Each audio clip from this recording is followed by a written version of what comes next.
bí ọ̀pọ̀lọpọ̀ èèyàn ṣe ń sọ nípa arákùnrin lóòótọ́ Ọlọ́run ló mọ ẹni tó ń sin òun ṣùgbọ́n àwọn èèyàn sọ wípé wòlíì dáadáa ni. I don't know, mi mọ̀ bó ṣe qualify ẹ̀, mi mọ̀ adjective tí wọ́n fi lè qualify irú èèyàn bá mi mọ̀ tó ń rò ní èròǹgbà ọkàn kan tó sọ bẹ́ẹ̀. But in a situation like this, tí àwọn èèyàn jáde tí wọ́n ń béèrè ìyàwó bàbá olúwa lọ, ohun tí a gbọ́ ni wípé wọ́n ní ẹni tó súnmọ́ wọn bóyá pásítọ̀ Ṣẹ́gun kan àbí nǹkan tí wọ́n ti mú mọ́ra tẹ́lẹ̀ tí wọ́n ti ẹ̀jọ́ travel out tọ́jọ́ ń ṣe bákan tó mú lọ everywhere pé òun ló jáde síta ló lọ fún ẹni tó gbé story yẹn jáde, ló lọ fún blogger yẹn, ló lọ fún lọ́wọ́ pé kó call bàbá olúwa lọ out pé kó béèrè ìyàwó ẹ̀. ọ̀rọ̀ yẹn mo try láti digest ẹ̀ pé ó ṣe wá jẹ́ pé ẹni tó súnmọ́ bàbá olúwa lọ gangan tímọ́tímọ́ tí wọ́n ti jọ wà tẹ́lẹ̀tẹ́lẹ̀, tí wọ́n ti jọ jẹ, tí wọ́n ti jọ mu, tí wọ́n jọ rìn lórí òkè èèpẹ̀, tí wọ́n tún jọ fò lórí òfurufú. ó ṣe wá jẹ́ pé arákùnrin ọ̀hún náà ló wá jáde ló wá ní àní ẹ lọ bèrè lọ́wọ́ ẹ̀ níbo ni ìyàwó àtàwọn ọmọ wà. mo bẹ̀rẹ̀ sí ní ìwò, is there anything we need to know that pastor Ṣẹ́gun or whatever tó mú ọ̀rọ̀ yẹn wá that is not telling us? Because ohun tó bá mú kí jẹ́ pé ẹni tó súnmọ́ èèyàn pẹ́típẹ́tí, ẹni tí èèyàn dára dé tó jẹ́ pé òun ló jáde síta tó wá ní ẹ lọ bèrè lọ́wọ́ ẹ̀ pé bo ni ìyàwó ẹ̀ wà. mi ò rí lè mọ much nípa story yẹn.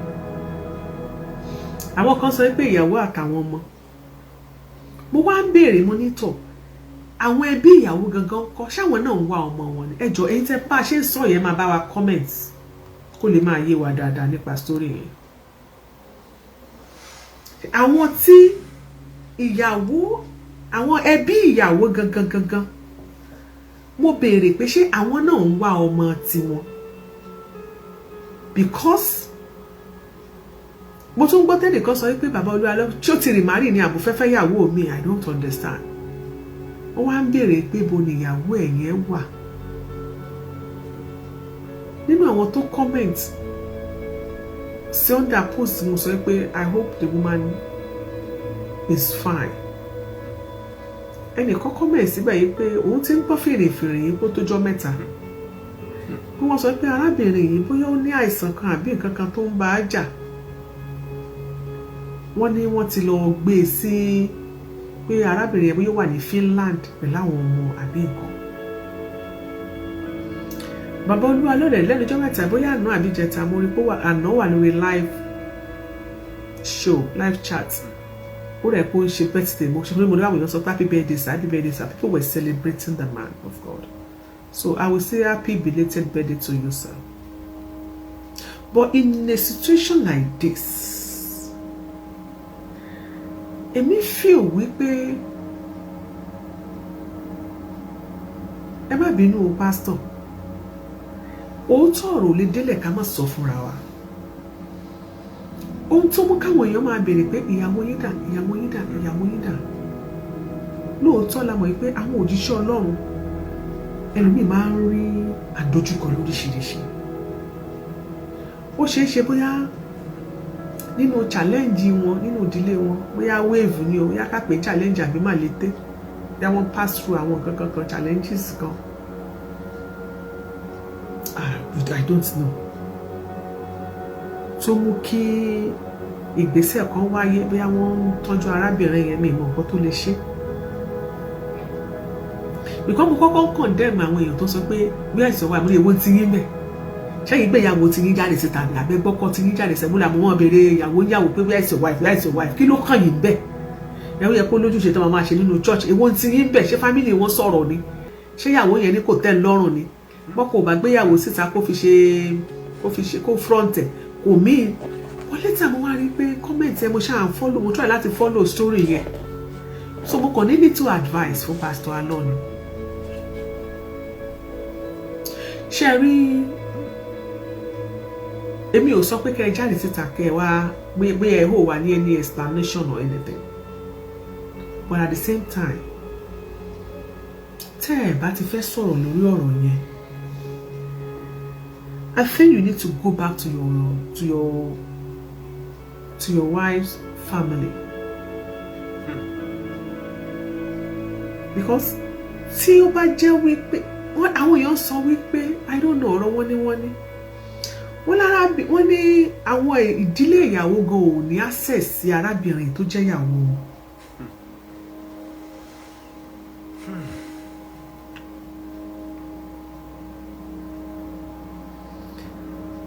Tó bá jẹ́ pé wọ́n bá ní access, because a mọ̀ nǹkan tó ṣẹlẹ̀ ní ìdílé yẹn, ní tá a bá gbọ́ lórí afẹ́fẹ́ náà la máa sọ yẹn lórí. Tó bá jẹ́ pé àwọn fámílì ìyàwó bá ní access sí ọmọ wọn, èmi expect pé àwọn fámílì ìyàwó ló yẹ kó máa dá arákùnrin tó ń ṣe show yẹn lóògbé wá, èwo ní ti yín bẹ̀, ṣáà lọ́mọ wa sọnù ni, àwa ń gbúrò ọmọ tiwa. So èmi ò mọ̀dí táwọn fámílì ìyàwó gan ṣe keep mute, tí gbogbo gbàgbọ́ dẹ̀ lọ lọ́tún lósì lórí ọkọ ọmọ yín. Tó bá yẹ pé lóòótọ́ ẹ̀yin fámílì ìyàwó olúwa lọ, tó bá yẹ pé lóòótọ́ lẹ́ ń gbúrò ọmọ tiyín, ó yẹ kẹ́ ẹ ti jáde kẹ́ ẹ ti address issue yìí, ọ̀rọ̀ yìí á ti lọ sódò àti lọ sinmi. Tẹ́ ẹ bá lè jáde kẹ́ sọ pé kẹ́ ẹ bá lè sọ̀rọ̀ bóyá kẹ́kọ̀ọ́ grant wọ́n ní interview àbí kẹ́kọ̀ọ́ update lásán pé àwa ń gbúrò ọmọ tiwa o, nídìí ṣá ló sọnù ní gbogbo ọ̀rọ̀ tẹ́ ẹ sọ lọ́tún lósì lórí afẹ́fẹ́ yẹn, àwa ń gbúrò ọmọ tiwa, a dẹ̀ ń gbúrò àwọn ọmọ ẹ̀. Èmi fi ìpọ̀rọ̀ yìí ti máa die down, ọ̀rọ̀ yìí ti máa die down, ọmọ àti kúrò ní nǹkan tí wọ́n ń gbàgbé ní gbàgbọ́ ọtí.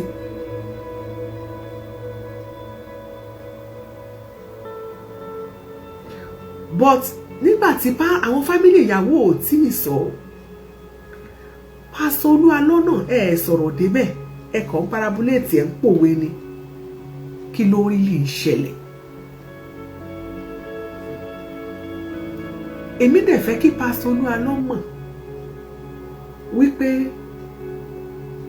lóòótọ́ ṣẹ́ni tí nǹkan bá ti kò sí ká ní pé kò sẹ́ni tó yẹ kó máa béèrè ìyàwó yín, wọ́n tó bá mú kí wọ́n máa béèrè kó máa ṣe ṣó kí wọ́n nǹkan báyìí máa ṣẹlẹ̀ yìí sẹ̀tẹ́bí sọ pé ń gba lọ́ọ̀yà kan, ń gba sáà nìkan kó lọ sábẹ̀ nìkan níwèé kíní kan.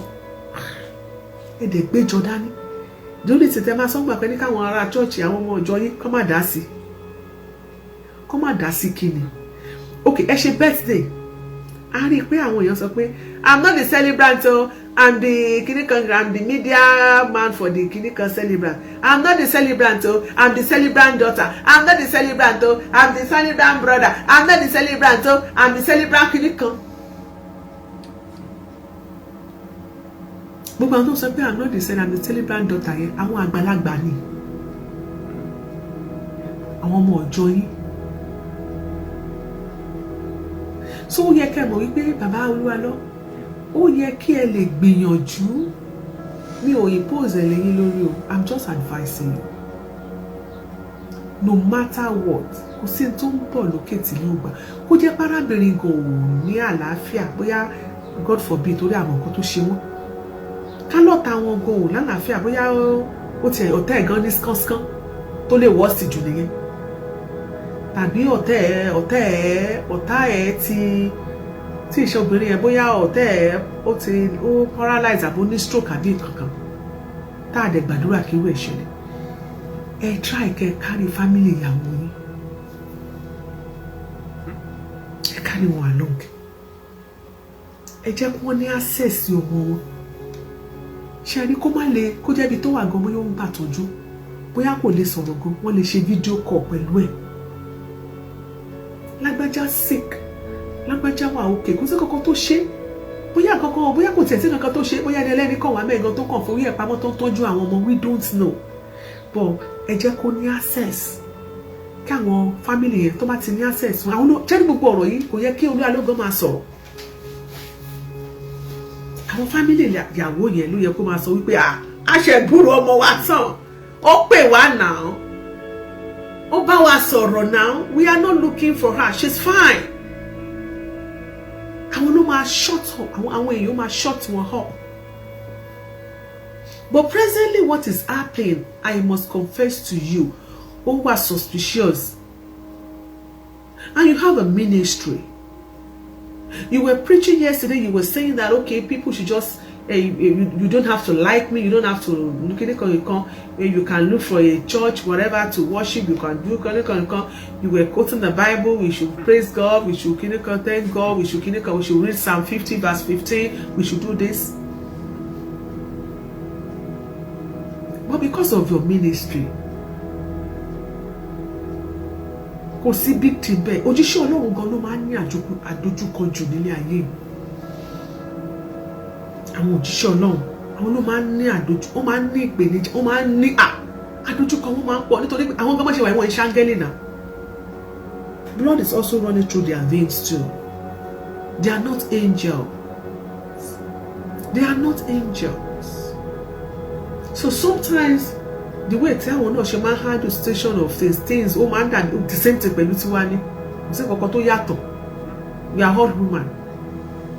But for real, mo fi kó yẹ káwọn àwọn family ìyàwó Olúwalọ kí wọ́n jáde sí àpọ́n sọ fún wa wípé ẹ jọ̀ọ́ nítorí tọ́lọ́, enough of all this embarrassment for Olúwalọ. Our daughter is fine. Kò sí kankan tó ṣe.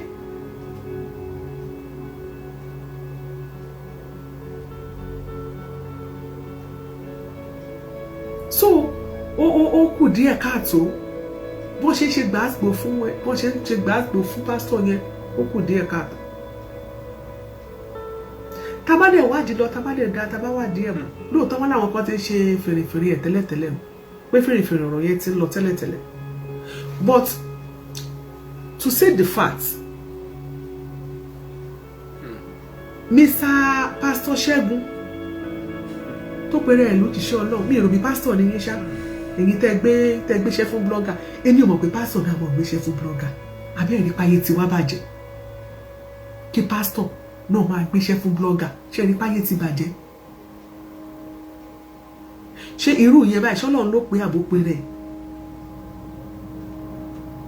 That's why mo máa sọ fún yín pé ẹ máa wà very careful lọ́dọ̀ àwọn tẹ́ máa kúnlẹ̀ sábẹ́ wọn ṣáṣáṣáṣá tẹ́ mọ̀ ní kọ́ mọ gbọ́wọ́lé yín lórí tẹ́ lọ lọ ẹ mọ̀ gbànà tí alánà tí àwọn pásítọ̀ túlétúlé pásítọ̀ gbé borùn báyìí, ìyẹn pásítọ̀ Ṣẹ́gun tó sọ pé òun ló gbéṣẹ́ fún blogger. Irú pásítọ̀ Ṣẹ́gun yẹ kí ó yẹ kó bá wa mú mọ́lẹ̀, èyí tẹ́ ẹ bá mọ̀ ó yẹ kí ẹ bá wa mú mọ́lẹ̀.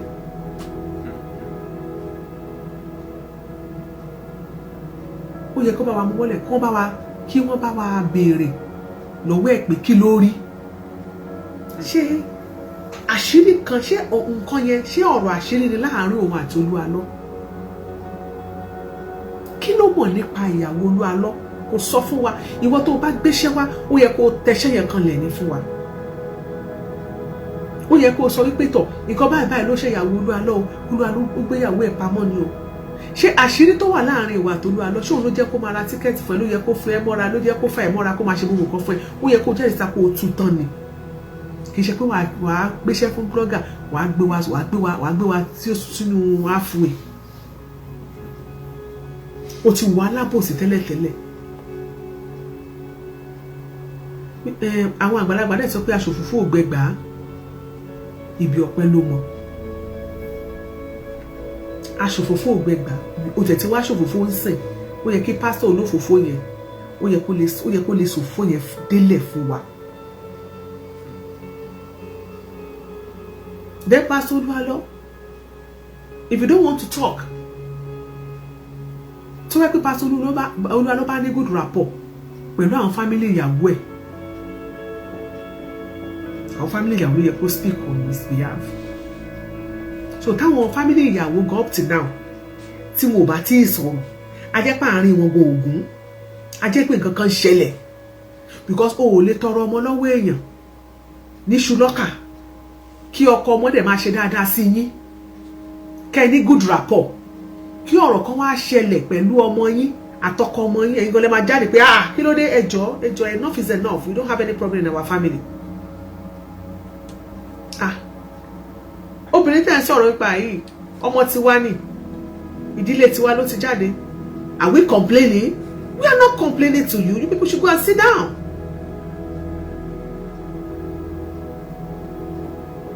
But family ìyàwó go jáde kó fún Pastor Oluwalo ní support pé ẹ má ṣe gbàgbó fún wọn. Kí ló ń ṣẹlẹ̀?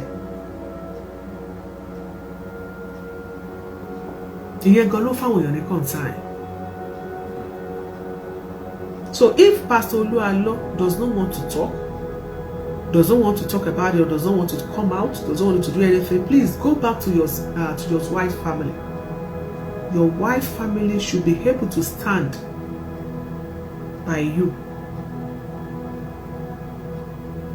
Then láti ìgbà tí wọ́n ti ń ṣe gbàgbós náà, the subject matter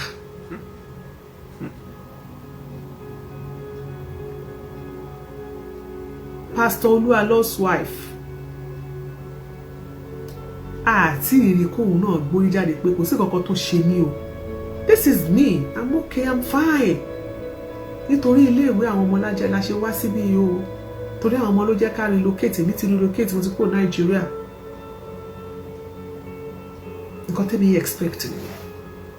Ìyàwó Oluwalo náà ò jáde kó sọ̀rọ̀. Gbogbo àwọn tó ń jáde, I'm not the celebrant, I'm the celebrant's daughter, I'm the celebrant child. Àwọn ọmọ ṣọ́ọ̀ṣì ni. Àwọn ọmọ tiẹ̀ gangan ó yẹ kó lè speak fún ẹ.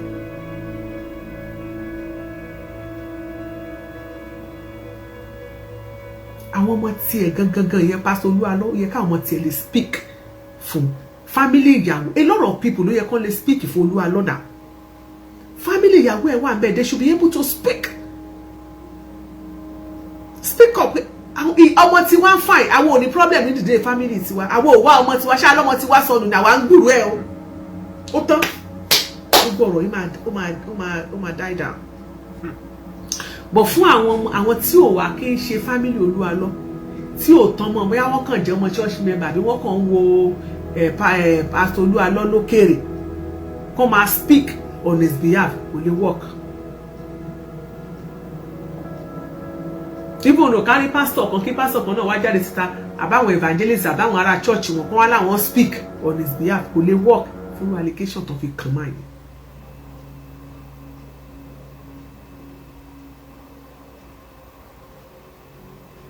Oluwalo bá ṣe dáadáa sí family ìyàwó ẹ̀, kò yẹ kẹ́ ẹ jẹ́ alájẹsẹ́ ní family ìyàwó ẹ̀. Oluwalo bá dá sí yín, tó tọ́jú yín, tó recognize yín, kò yẹ kẹ́ ẹ lè jẹ́ alájẹsẹ́. Kò yẹ kó máa ṣe gbàgbó fún Oluwalo kẹ́ má lè sọ̀rọ̀, ká má lè rẹ́ anybody nínú family yín. Bó ṣọkùnrin bó ṣobìnrin, ìbá aṣọmọdé ìbá aṣàgbàlagbà ìbá aṣọ̀dọ́, kò tiẹ̀ update lásán kò nínú òun gbúrò àǹtí mi kò sí kankan tó ṣẹlẹ̀, ká má rí kankan nínú family yín. Kí ló ń ṣẹlẹ̀? So assignment náà wà fún Oluwalo láti ṣe. You don't have to come out. You can do your assignment. You have your own assignment to do. Go back to your wife's family. Go back to them. Wọ́n ò ní bẹ̀rẹ̀ lé wọn ni. Wọ́n ò ní dáńdùn lé wọn ni. Ṣé kí communicate ni? Àbí torí o ti jẹ́ pastor so you don't have good rapport with your wife's family. Ó yẹ kó rí bẹ́ẹ̀. Ó yẹ kí cordial relationship kó wà àbí téèyàn bá ti tọrọ ọmọ. That's why I hate me and my husband, me and my wife only. I hate it so much. Mi ò like irú àìjẹ́ yẹn.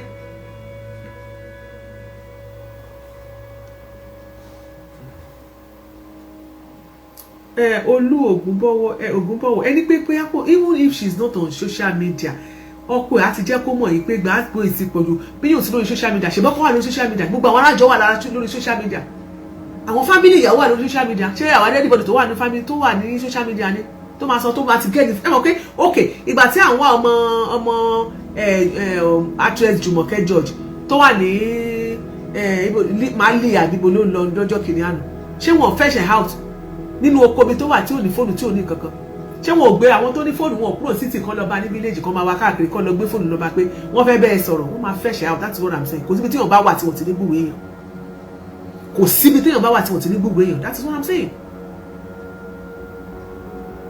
Pastor Oluwalo has to go back. Téèyàn bá ti ṣe me and my house wife only, me and my husband only, èyí tẹ́ ṣe tẹ́ bá ń ṣe tẹ́ wà láti gbọ́ mi tẹ́ bá ń ṣe nǹkan burúkú ni. Tó bá fi ọmọ níbi kan, you have to respect that family. wọ́n fún ẹ lódìdí ọmọ. You have to respect that family, you have to love that family. You are family and you have to be in one accord. Ẹbí ìyàwó ẹ, ìwọ náà, ìwọ tó dẹ̀ jóbìnrin tó lọ fi ọkọ, kì í ṣe pé o ti wá fọkọ tán, wá dàgbò family títí ẹ gan nù, o family ọkọ ti ẹ gan, o fẹ́ o dànù. Irú àwọn ìṣe bẹ́ẹ̀, irú nǹkan bàbá ìdáde ta ló máa speak fún yín. Bírú atẹ́gùn fi díẹ̀ bá fẹ́ tó jẹ́ ìṣòro kékeré àbí atẹ́gùn ìjì lásán kékeré bá fẹ́, ta ló máa dúró fún ẹ?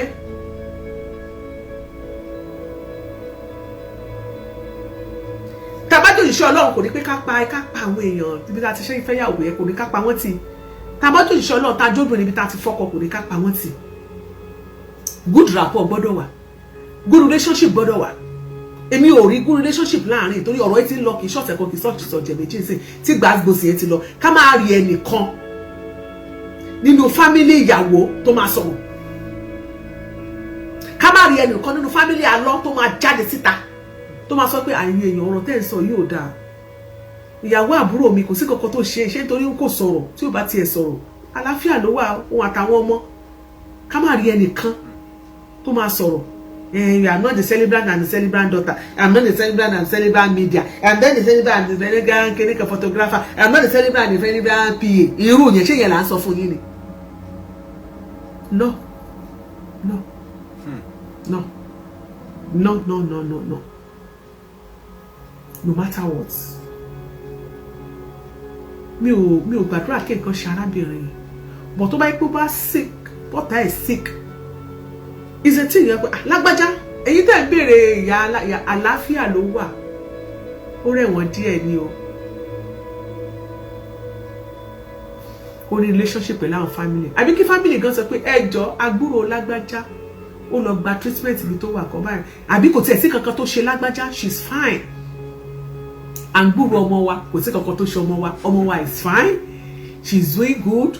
But nítorí education àwọn ọmọ ló ṣe relocate but she's fine and gbúrò ẹ̀ ó yẹ kẹ́nìkan ti sọ̀rọ̀ ó yẹ kẹ́nìkan ní family ìyàwó tó yẹ pé family ìyàwó yẹn àtẹ́pẹ́ ẹ̀ bá ń ṣèyàn gidi ló yà kù tẹ́ ẹ bá jẹ́yàn gidi tẹ́ ẹ kì í jẹ́ alájẹsẹ́ tẹ́ pé olúwa ló ṣojú ṣe nínú family yẹn tẹ́ ẹ bá sọ̀rọ̀ títí tó ṣe gbàgbós fún alájẹsẹ́ ni yín alábòsí ni yín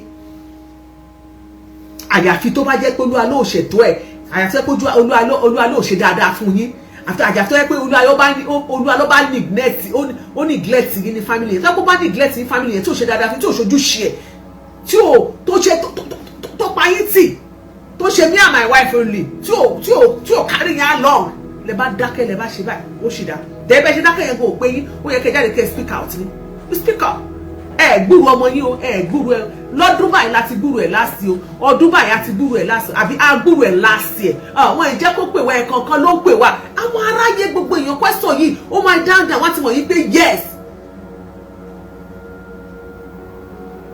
àwọn èèyàn ti máa mọ̀ pé yes ní tó ṣẹlẹ̀ ni wípé ẹ̀kankan lóbìnrin yìí pè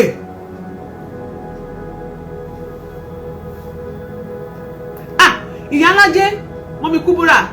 If you go to the blogger platform, Iyawo have released a voice message that she has not heard from her daughter for the past 3 years.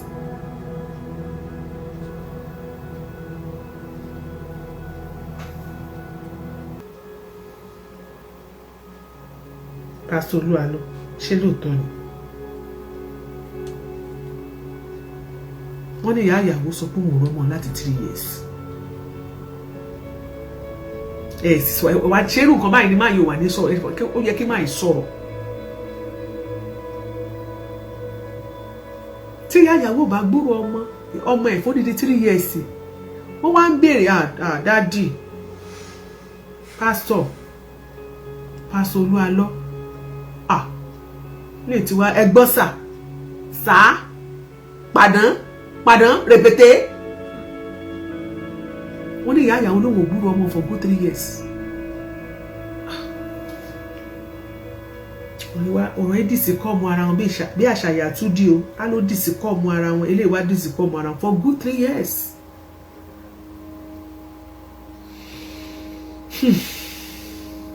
Ó dẹ̀ dákẹ́.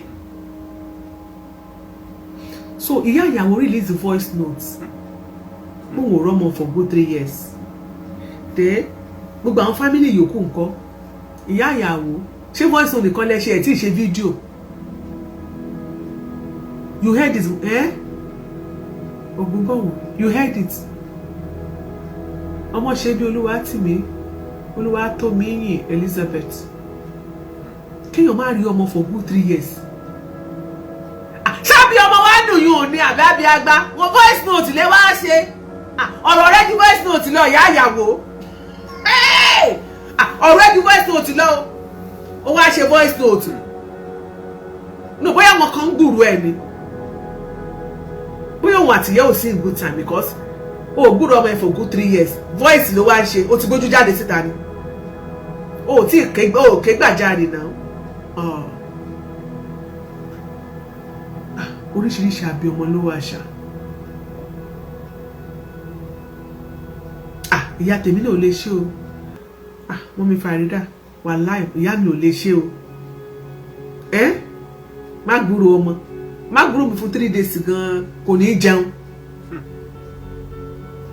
Adaba TV, God bless you. Kó má gbúrò mi for 3 days gan kò ní jẹun. I'm telling you 3 years. Ìyá yẹn ò tí ready kò sí kankan tó ṣe ọmọ wọn. Ìyá yẹn gan ò ready. Inú voice note ṣé yẹ mẹ́yàn fẹ́ gan go to ṣórí page kan ló yẹ ká ti mọ̀ wá voice note káàkiri. Ìyá ò tí gbójú jáde kó ṣe fídíò kò ní ẹ dákun torí tọrọ bọ́rọ̀ ṣe jẹ́rìí ìgbà tí mo ní láti bó ṣe ríre. Dẹ̀ ṣé kò bímọ ni.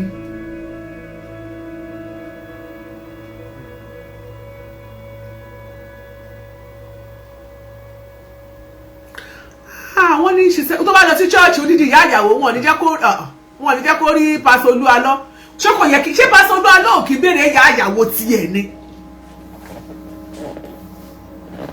Mọ́mí Kúbúrà ṣé kò yẹ kí ṣé ó nígbà tí ìyá yẹn bá lọ sí chọ́ọ̀ṣì Adánimógo àbí Adámimógo church kó tó lọ sí church ṣé nígbà tó bá lọ sí church ẹ jẹ́ kí ẹnìkan pè mí ẹ jẹ́ ká gbọ́n tó fẹ́ sọ. Ó dẹ̀ pé story yẹn ò yé. Hello. Hello, Yala. Ma? Mama yẹn ṣe ó release the video àbẹ̀ ó release the voice note. Voice note kò tí ì ṣe fídíò. Ṣé voice note tó sọ ni pé ó ní láti bí ọdún mẹ́ta later she now said later ló wá sọ wípé ní last year ó pe òun ó wá ṣe how are you ó ní kò sọ ju ìyẹn lọ nípa àwọn á sọ wípé how are you ló yẹ kó máa ṣe fún wọn tí òun jẹ́ màmá ẹ̀. That was nǹkan tí màmá yẹn sọ. How are you? Ṣé how are you? Ṣé wọ́n sọ̀rọ̀ gidi ju how are you lọ. Wọ́n remote ẹ̀ ni. Hello ma. Wọ́n ti cut. Ṣé robot ni tó ń sọ how are you? Wọ́n program how are you sí lẹ́nu ni. Eléyìí mà lágbára o. Wọ́n ní maybe mama is afraid of the man of God. Iyawo. Her name is Iyawo. She lives in France with her 3 children. Mommy Kubura, is she doing fine in France? And she ẹnìkan ní Finland, ẹnìkan tún ní France. She France ló wà. The woman has mental disorder, I hope. She's mentally sick. And tó bá wà mentally sick is not a big deal. Má yẹn lè má mọ̀ nǹkan nípa nǹkan tó ń ṣe. But ibi tí má yẹn tó bá téèyàn bá wà mentally sick ẹ wò mí. Téèyàn bá wà mentally sick, má yẹn lè má mọ̀ anything. Ìyẹn Pastor Olúalọ́ lè má mọ̀ anything tó ń ṣe ìyàwó ẹ̀. But tí gap bá ti wà, tí communication gap bá ti wà, problem ni. Even though tó wá pé bá sick, tí family ìyàwó bá mọ̀ wípé nǹkan báyìí ni wọn arábìnrin là kọjá. Pátápátá wá béèrè question lọ́wọ́ ẹ̀ báwo ló ṣe ṣẹlẹ̀? Ṣó ronú ni? Kí ló ṣe? Ó jábọ́ lórí ọ̀kadà ni? Ṣó forí gbálẹ̀ ni? Kíní kan. Kì í ṣe how are you? Then, Pastor Olúalọ́, you should be proud of your wife no matter what. Kò sí condition tóbìnrin yẹn tó yẹ kó wà, you should be proud of her. truly she's still your wife. Ẹ jọ̀ọ́ ṣé Pastor Olúwa ló ti fẹ́yàwó mi mo fẹ́ mọ̀. Mo fẹ́ mọ̀. Ṣé ó ti fẹ́yàwó mi? Tó bá pé ìyàwó ẹni. No matter condition tó bá wà ní ayé yìí, ní ayé Jésù, bí Jésù ò fi kọ́ wa bẹ́ẹ̀. You need to respect her and love her unconditionally.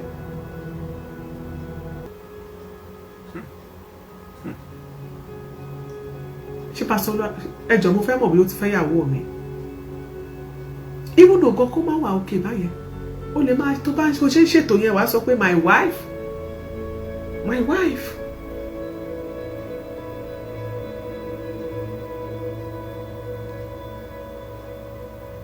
You will love your wife. Níjọ́ tí mo ti ń délé ayé. When I was in school, tí mo wà ní Polytechnic Ìbàdàn, my HOD, I'm sorry sir to say this story. Ìyàwó wọn blind ni.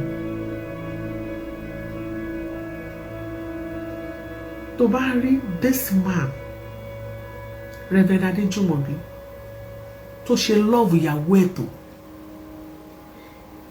Obìnrin tó ní ojú méjèèjì kò rí èèyàn fẹ́ràn ẹ̀ tó bá yẹn rí.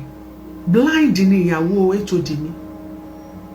Ṣùgbọ́n obìnrin tó ní ojú méjèèjì kò rí irúfẹ́ ọkùnrin ò love ẹ̀ tó bá yẹn rí. The way tí máa yẹn ṣe love ìyàwó ẹ̀ kò kí ń gbé pamọ́. Tó bá ti ń sọ̀rọ̀ báyìí, my wife, my sweetheart, my honey, I thank God for my wife. She's feeling because she's the best thing that ever happened to me. She's the king of how are you today? How was you? God bless you. Oh. My wife, my kinikan, my sugar pie, my honey. Tí a bá tí Reverend Adéjùmọ̀bí tó bá bẹ̀rẹ̀ sí hype ìyàwó yìí. Hey!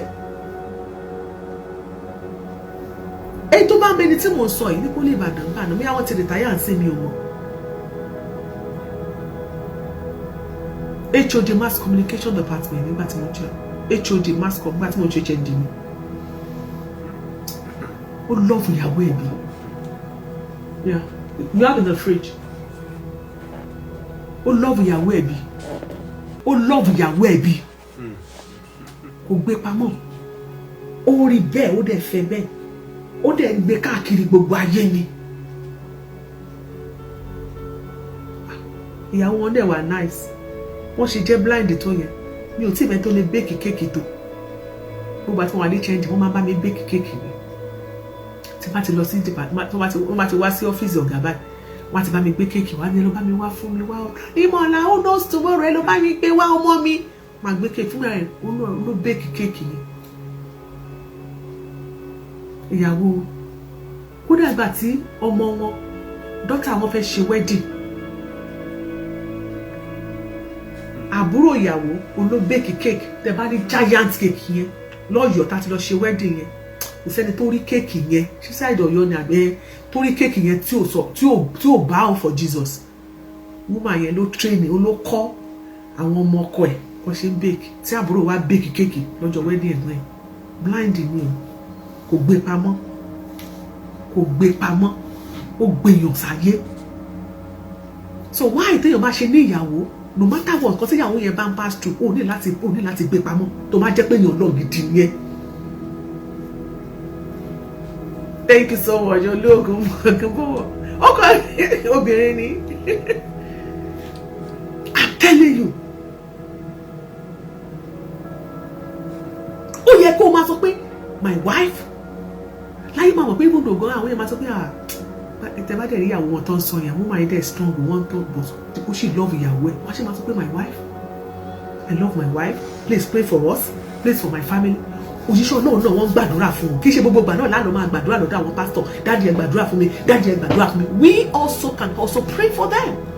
Bí a ṣe ń gbàdúrà lọ́dọ̀ àwọn ẹ̀yìn, dáàdi ẹ gbàdúrà fún wa, dáàdi ẹ gbàdúrà fún wa. Àwa náà lè máa fàdúrà ràn wọ́n lọ́wọ́. Nígbà tí wòlíì Ọlọ́run bá ní àdójúkọ tó bá lọ tó ẹ pé lóòótọ́ mo kàn bí sọ̀rọ̀ ní o gẹ́gẹ́ bí n tá à ń gbọ́, ó wá lọ torí ẹ̀gbéyàwó ẹ̀ pamọ́. Báwo ló fi máa preach fáwọn ará àjọ? Ọlọ́run kò kọ́ wa bẹ́ẹ̀. kò yẹ ká rí ogun àbí kó rí ṣòro ká wá sá. Family ìyàwó ó yẹ kí ìyá ìyàwó tó sọ pé how are you, how are you, how are you. Kò yẹ kí ó yẹ kí family ìyàwó wọ́n mọ nǹkan tó ń ṣẹlẹ̀ sọ́mọ wọn. No matter what nǹkan tó bá ṣẹlẹ̀ sí ọmọ yẹn ó yẹ kí family ìyàwó lè mọ̀ this is what is happening.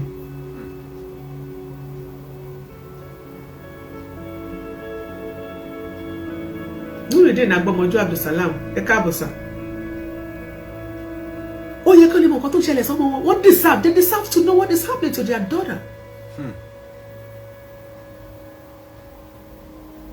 Pastor ó lè jẹ́ pé bóyá nǹkan tó ń dùn yín.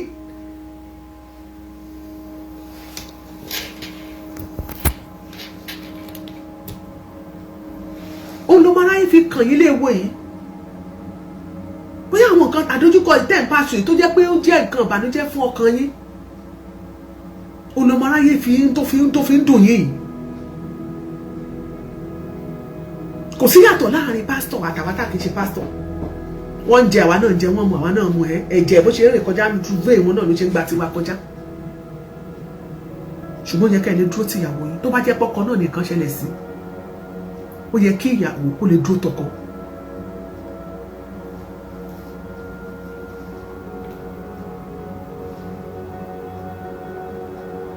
Ẹ wo mama Jọkẹ́ Silva. Ẹ má bínú o pé mo fẹ́ lo family as example ma. Just look at that woman. Look at what she's passing through. Look at what she's facing with her husband. Kò kí ṣe pastor sir, Baba Olúwalọ.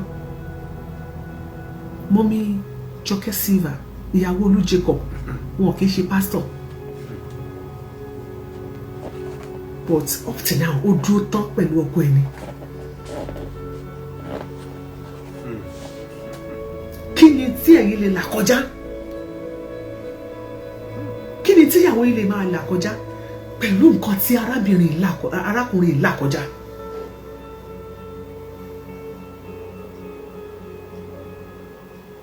Arábìnrin dúró ti ọkọ ẹ̀ ni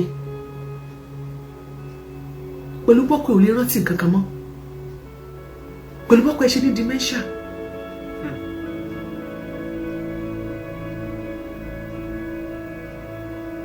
Kò sí kankan tí gbogbo wa ò mọ̀ kò gbé pamọ́.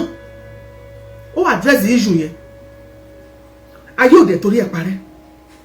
Ó dẹ̀ ṣe love ọkọ ẹ̀ dọ́là. Ó dẹ̀ ṣe respect ọkọ ẹ̀ dọ́là. Bàbá Olúwa náà ẹ̀ kí n sọ kankan nípa àwàyàwó yẹn gan lẹ dá gbogbo wà láìsí ra yín lọ́rùn. Hello. Yes ma, God bless you, mommy wa. Yes ma. Yes ma. Iyalaje. Ma. Ẹ wo topic te sọ yìí. Yes ma. It will be the topic that is hurting the family. Bẹ́ẹ̀ni. Iyalaje ṣe rí tó bá jẹ́ obìnrin yẹn wà mentally deranged. Two type of mental ni. Tó bá jẹ́ very aggressive one. It's going to be a shame to the family. Maybe that's why the man is keeping it, hiding it. Nǹkan tó ń dùn lọ́kàn ni. Bẹ́ẹ̀ni. Kò sẹ́ni tó máa náà fẹ́ gbéyàwó ẹ̀. Òun fẹ́ hide ẹ̀. Ṣé yín? The only thing ká máa sọ sí ni pé jẹ́ ká máa pray for family. Ṣé rí ẹni tó ní kán béèrè ìyàwó yẹn? Alábòsí. Ó mọ àṣírí tó wà bẹ́ẹ̀ ló fi sọ bẹ́ẹ̀. Gbogbo fẹ́ tú àṣírí bàbá yẹn ni. Ẹ má jẹ́ ká encourage because ẹni tó yẹ kó máa gbàdúrà fún bàbá lónìí. Ṣé mọ̀ pé wọ́n jọra wọn lẹ́sẹ̀ ní ministry? Ṣé yìí? Wọ́n jẹra wọn lẹ́sẹ̀. Ó lè jẹ́ pé ministry bàbá lọ́wọ́ bẹ́tà tiẹ̀. Wọ́n ti step on their toes. Ó wá fẹ́ expose bàbá yìí. Kì í ṣe pé fi bàbá ìṣe kò fi ìyàwó ẹ̀ṣẹ̀ ṣò. It's something to hide. Ṣó yẹ yín? Ẹ wo ẹ jẹ́ ká máa pray. Ẹ wá mọ̀ kó tó ṣẹlẹ̀ ní pé lè bọ́rọ̀ ṣe máa rí lélẹ̀. mo accept mo ti sọ́nà pé kó máa pray for because nǹkan tó ìgbà ní nǹkan tó jẹ́ bí ìbànújẹ́ nu family kan bó ṣe rí ọkùnrin gbọ́dọ̀ máa appreciate ìyàwó ẹ̀ ìyàwó náà gbọ́dọ̀ máa appreciate ọkọ ẹ̀ Olú Jacob òun náà pass through ìyàwó Olú Jacob náà pass through kò dẹ̀ gbé ọkọ ẹ̀ pamọ́ ṣe rí bàbá Olúwa lọ́lọ́ faru tó yẹ pé lóòótọ́ lọ́kọ ẹ̀ ìyàwó ẹ̀ bá ní health challenge òun fúnra rẹ̀ gangan ló ṣílẹ̀kùn fún irú alábòsí Pastor Ṣẹ́gun yẹn láti wá yẹ̀yẹ́ ẹ̀ níta láti wá tú àṣírí ìsìta because yes. sickness yàtọ̀ sí sickness ṣe mọ̀ pé bàbá Olú Jacob dementia ní tiẹ̀ kì í ṣe kó yàwó èrè so sickness yàtọ̀ sí. no mo accept the sickness agree yes ẹ ṣe mà. ọ̀hún tí Ṣẹ́gun yẹn bá mọ nǹkan tó wà ní ẹ̀kọ́ kúkú bọ́ tako sọ. mo ti sọ náà kó jáde sá kó yé máa ṣe wàhálà àbòsí kiri. fi àwọn sáré abẹ́ yẹn kó máa sọ kó bọ́ tako sọ. àwọn òbí àwọn pẹ́rẹ́ǹtì àwọn ẹlẹ́dì yẹn kò wọ́n lè má rí ọmọ wọn kọ́ dákẹ́ ó lè jẹ́ ìdán ọkàn wọn gan ni because kò sẹ́ni ṣẹlẹ̀ ọmọ ẹni sọnù ọmọ ẹni kú ó sọ̀jọ̀ ọmọ ẹni nù lọ. ọmọ ẹni yàwó ìrìn lọ ṣe ń gbọ́ mi. It is my to Lusha. That's my own. Eshema, accepted that we need to be praying for the family, accepted. But at the same time, Mushimama sọ wípé ṣe rí ìwà tí màá ń wù wọ́n ti rí pé ó ń gbé e pamọ́. Òun ló jẹ́ kí Ṣẹ́gun rí gẹ́gẹ́ bí àṣírí ni. Wọ́n ti rí pé ó ń gbé ìyàwó ẹ̀ pamọ́. Òun ló jẹ́ kí wọ́n rí gẹ́gẹ́ bí àṣírí. Ìyàwó ò sí lákàtẹ́ kò sí ní church premises tó ti ń pray fún. Ìyàwó ò sí lórí òkè tó ti ń gbàdúrà fún. Ìyàwó wà nílẹ̀ òkèèrè bóyá wọ́n ń tọ́jú ẹ̀ medical iṣẹ́ mọ̀ fine. But tó bá jẹ́ wípé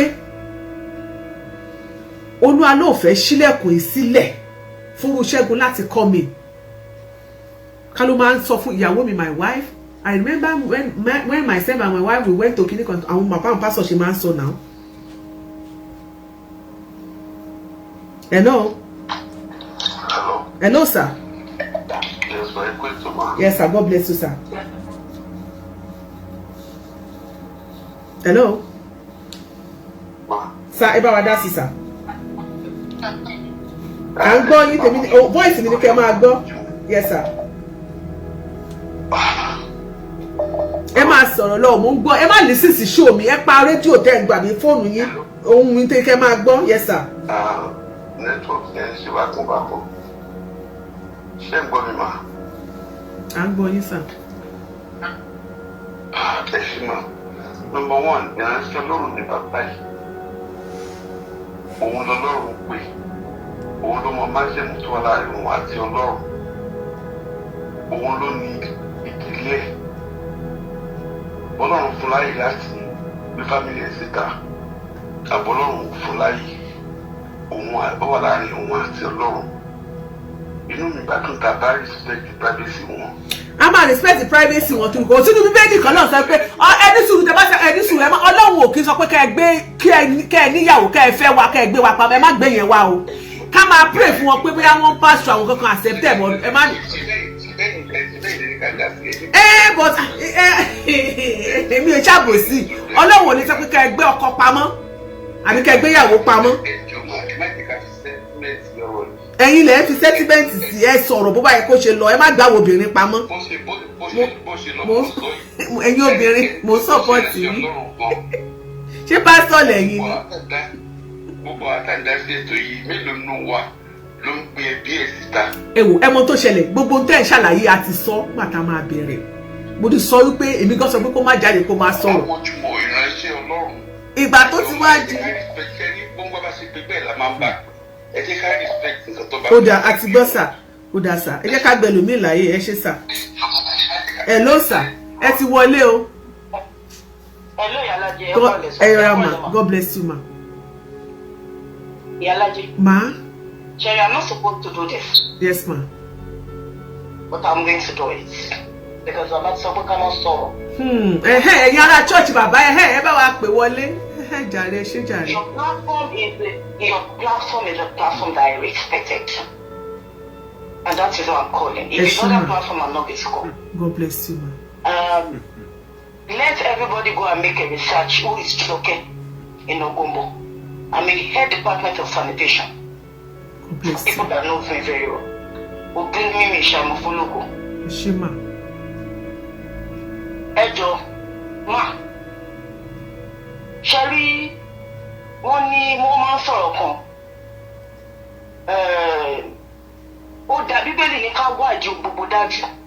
Bẹ́ẹ̀ni. Ká dẹ̀ fi èyí tó ń jẹ́ òótọ́ bẹ̀. Ká fi múlẹ̀. Mi ìfẹ́ pàṣírí Ṣẹ́gun lórí. Mi gbọ́dọ̀ pé Ṣẹ́gun wọn ní pásítọ̀. Ìyẹn olófòfó yẹn. Túlétúlé. Tí pàtó Ṣẹ́gun máa ń gbọ́ mi, wọn ò gbọ́dọ̀ gbọ́ mi pé kí n pè wọ́n ní pásítọ̀ mọ̀. Àwa gan ti yọ ibi gan ti ń pe Ṣẹ́gun, mo ti ń la Ṣẹ́gun mọ́ lórí ẹ̀ máa gbóhùn mi. Iṣẹ́ ìránṣẹ́ Ọlọ́run ìránṣẹ́ ìṣòro. Ẹjọ́ mà, ìrìn àjò mi láti ilẹ̀, mo fẹ́ fún yín àárẹ̀ analysis. Pẹ́pẹ́ yìí náà máa kẹwàá jókòó kẹwàá rò pé abiyamọ ni yín náà.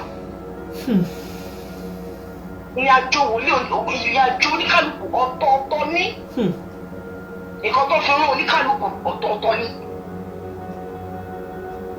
Ẹjọ́ mà láti ilẹ̀ pẹ̀pẹ́ ayé ẹni. Ṣé tó bá sọ pé bàbá lọ ọlágbèrè onígbà ọláwo ṣẹlẹ̀ fi sí mi sọ̀rọ̀ ẹ̀ ó yẹ kó ti fi mí láàrin. Èmi wà lára àwọn tó máa ń nu yàrá bàbá lọ ní Ìkẹjà. Ẹni tó bá ń gbọ́ mi kí n má pàánù mọ́. Bàbá yìí tẹ́ bá gbọ́ pé yàn free. Ibi tí obìnrin bá dúró sí ó máa mí sọ pé kóbìnrin jáde kó tó wọlé. Bí mo ṣe súnmọ́ bàbá tó ṣe fẹ́ gbọ́. Tí bàbá bá fẹ́ wọnú yàrá tí mo bá gbìn yàrá tí mo bá purọ́ kọ́lọ́run kò mú mi. Wọ́n ní ìjẹ́rìí ayé òun ní ìjẹ́rìí ọ̀run. Tí ọba kú lé lóní ẹ̀ tí àwọn máa lọ jíṣẹ́ fún.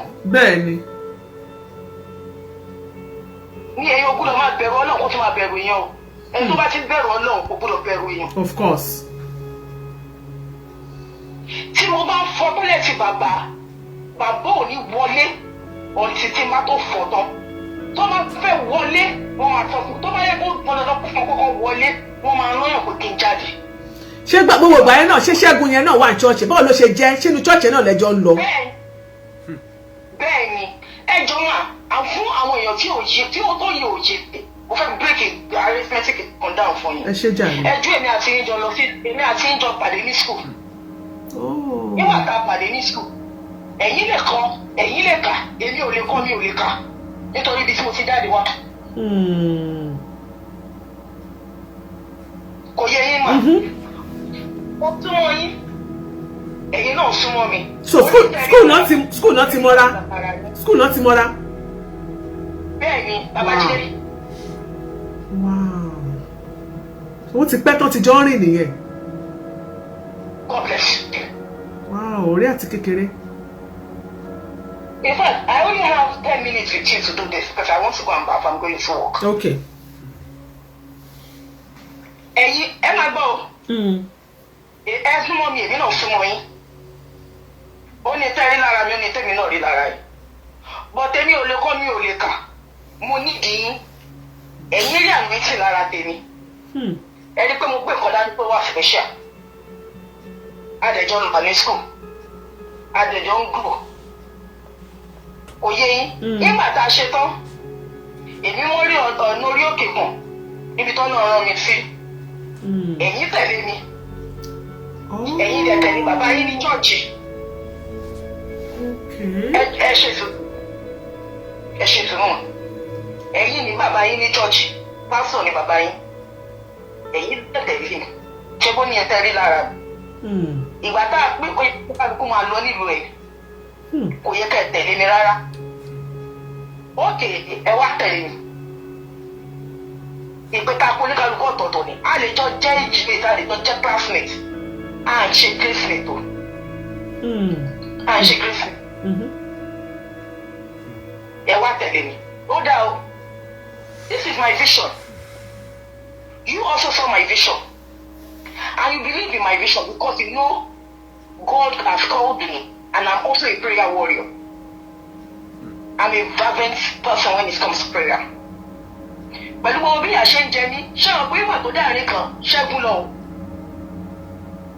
ó tún padà oyè yìí kan tí mo sọ mọ́ ó tún padà now àwọn bẹ̀rẹ̀ sí ní ṣe program wẹ́rẹ́wẹ́rẹ́ òun tẹ̀lé mi wọ́n appreciate ẹ̀ nígbà tá a jọ ṣe program wẹ́rẹ́wẹ́rẹ́ Ṣẹ́gun kọ́ lọ́wọ́ kọ́ marriage Ṣẹ́gun tó bá ń gbọ́ mi kí n má pàdé mọ́ òun náà mọ ẹni tó sọ̀rọ̀. Ẹ sọ fún Ṣẹ́gun pé àwọn ọmọ tó wá kọ́ bí kòkó síta. Ọmọ tíyàwó kìíní bí fún ọmọ tíyàwó kejì bí fún. Oníyàwó mẹ́rin lẹ́bi ṣe pásítọ̀ ṣọ́ọ̀ṣì yín tẹ́lẹ̀. Àṣírí tí ò fẹ́ káwọn èèyàn mọ̀. Ẹ̀yin náà bù fún ṣọ́ọ̀ṣì. Àwọn ọkọ rẹ̀ ní láti tó fún. Ẹ jọ máa, mọ́mì ìgbà máa kúrò lé mi. Ṣoko tọ́tún ẹ̀wù kan ni mo gún kúrò. Nítorí ogun tó lé mi ò bójú wẹ̀yìn. Àwọn ìyá tó bí mi lọ́mọ wọn bí tí mo sọ lẹ̀ sí. Bẹ́ẹ̀ dẹ̀ ni ṣíṣe Ọlọ́run lọ. Igbo di 20 years later, bóyá 20 or 15 years later, mo padà sílé. Ìgbà yẹn làwọn tó bí mi tó fojú rí mi. Ṣùgbọ́n bí mo ṣe dàgbà tó nínú ìránṣẹ́ Ọlọ́run, nínú iṣẹ́ Ọlọ́run, mi ò fi ẹbí mi hàn rí. Bẹ́ẹ̀ dẹ̀ ni mi fi ìyàwó àtọmọ hàn rí. Bọ̀ àwọn tó súnmọ́ mi wọ́n mọ̀ pé mo ṣe ìyàwó. Nígbà tí pọ́pọ́ èèyàn ṣiṣẹ́ lórí òkè wọ́n má rí. Òṣìṣẹ́ tó lè sọ pé ìyàwó mi lélẹ̀. Òṣìṣẹ́ tó lè sọ pé ọmọ mi dẹ̀ lélẹ̀. Ṣé ẹ rò pé ní spiritual back nǹkan nínú tọ́lọ̀ sọ pé kì í ṣe bẹ́ẹ̀? Bàbá lọ́gbọ́n ní pé kó gbéyàwó ẹ̀ síta.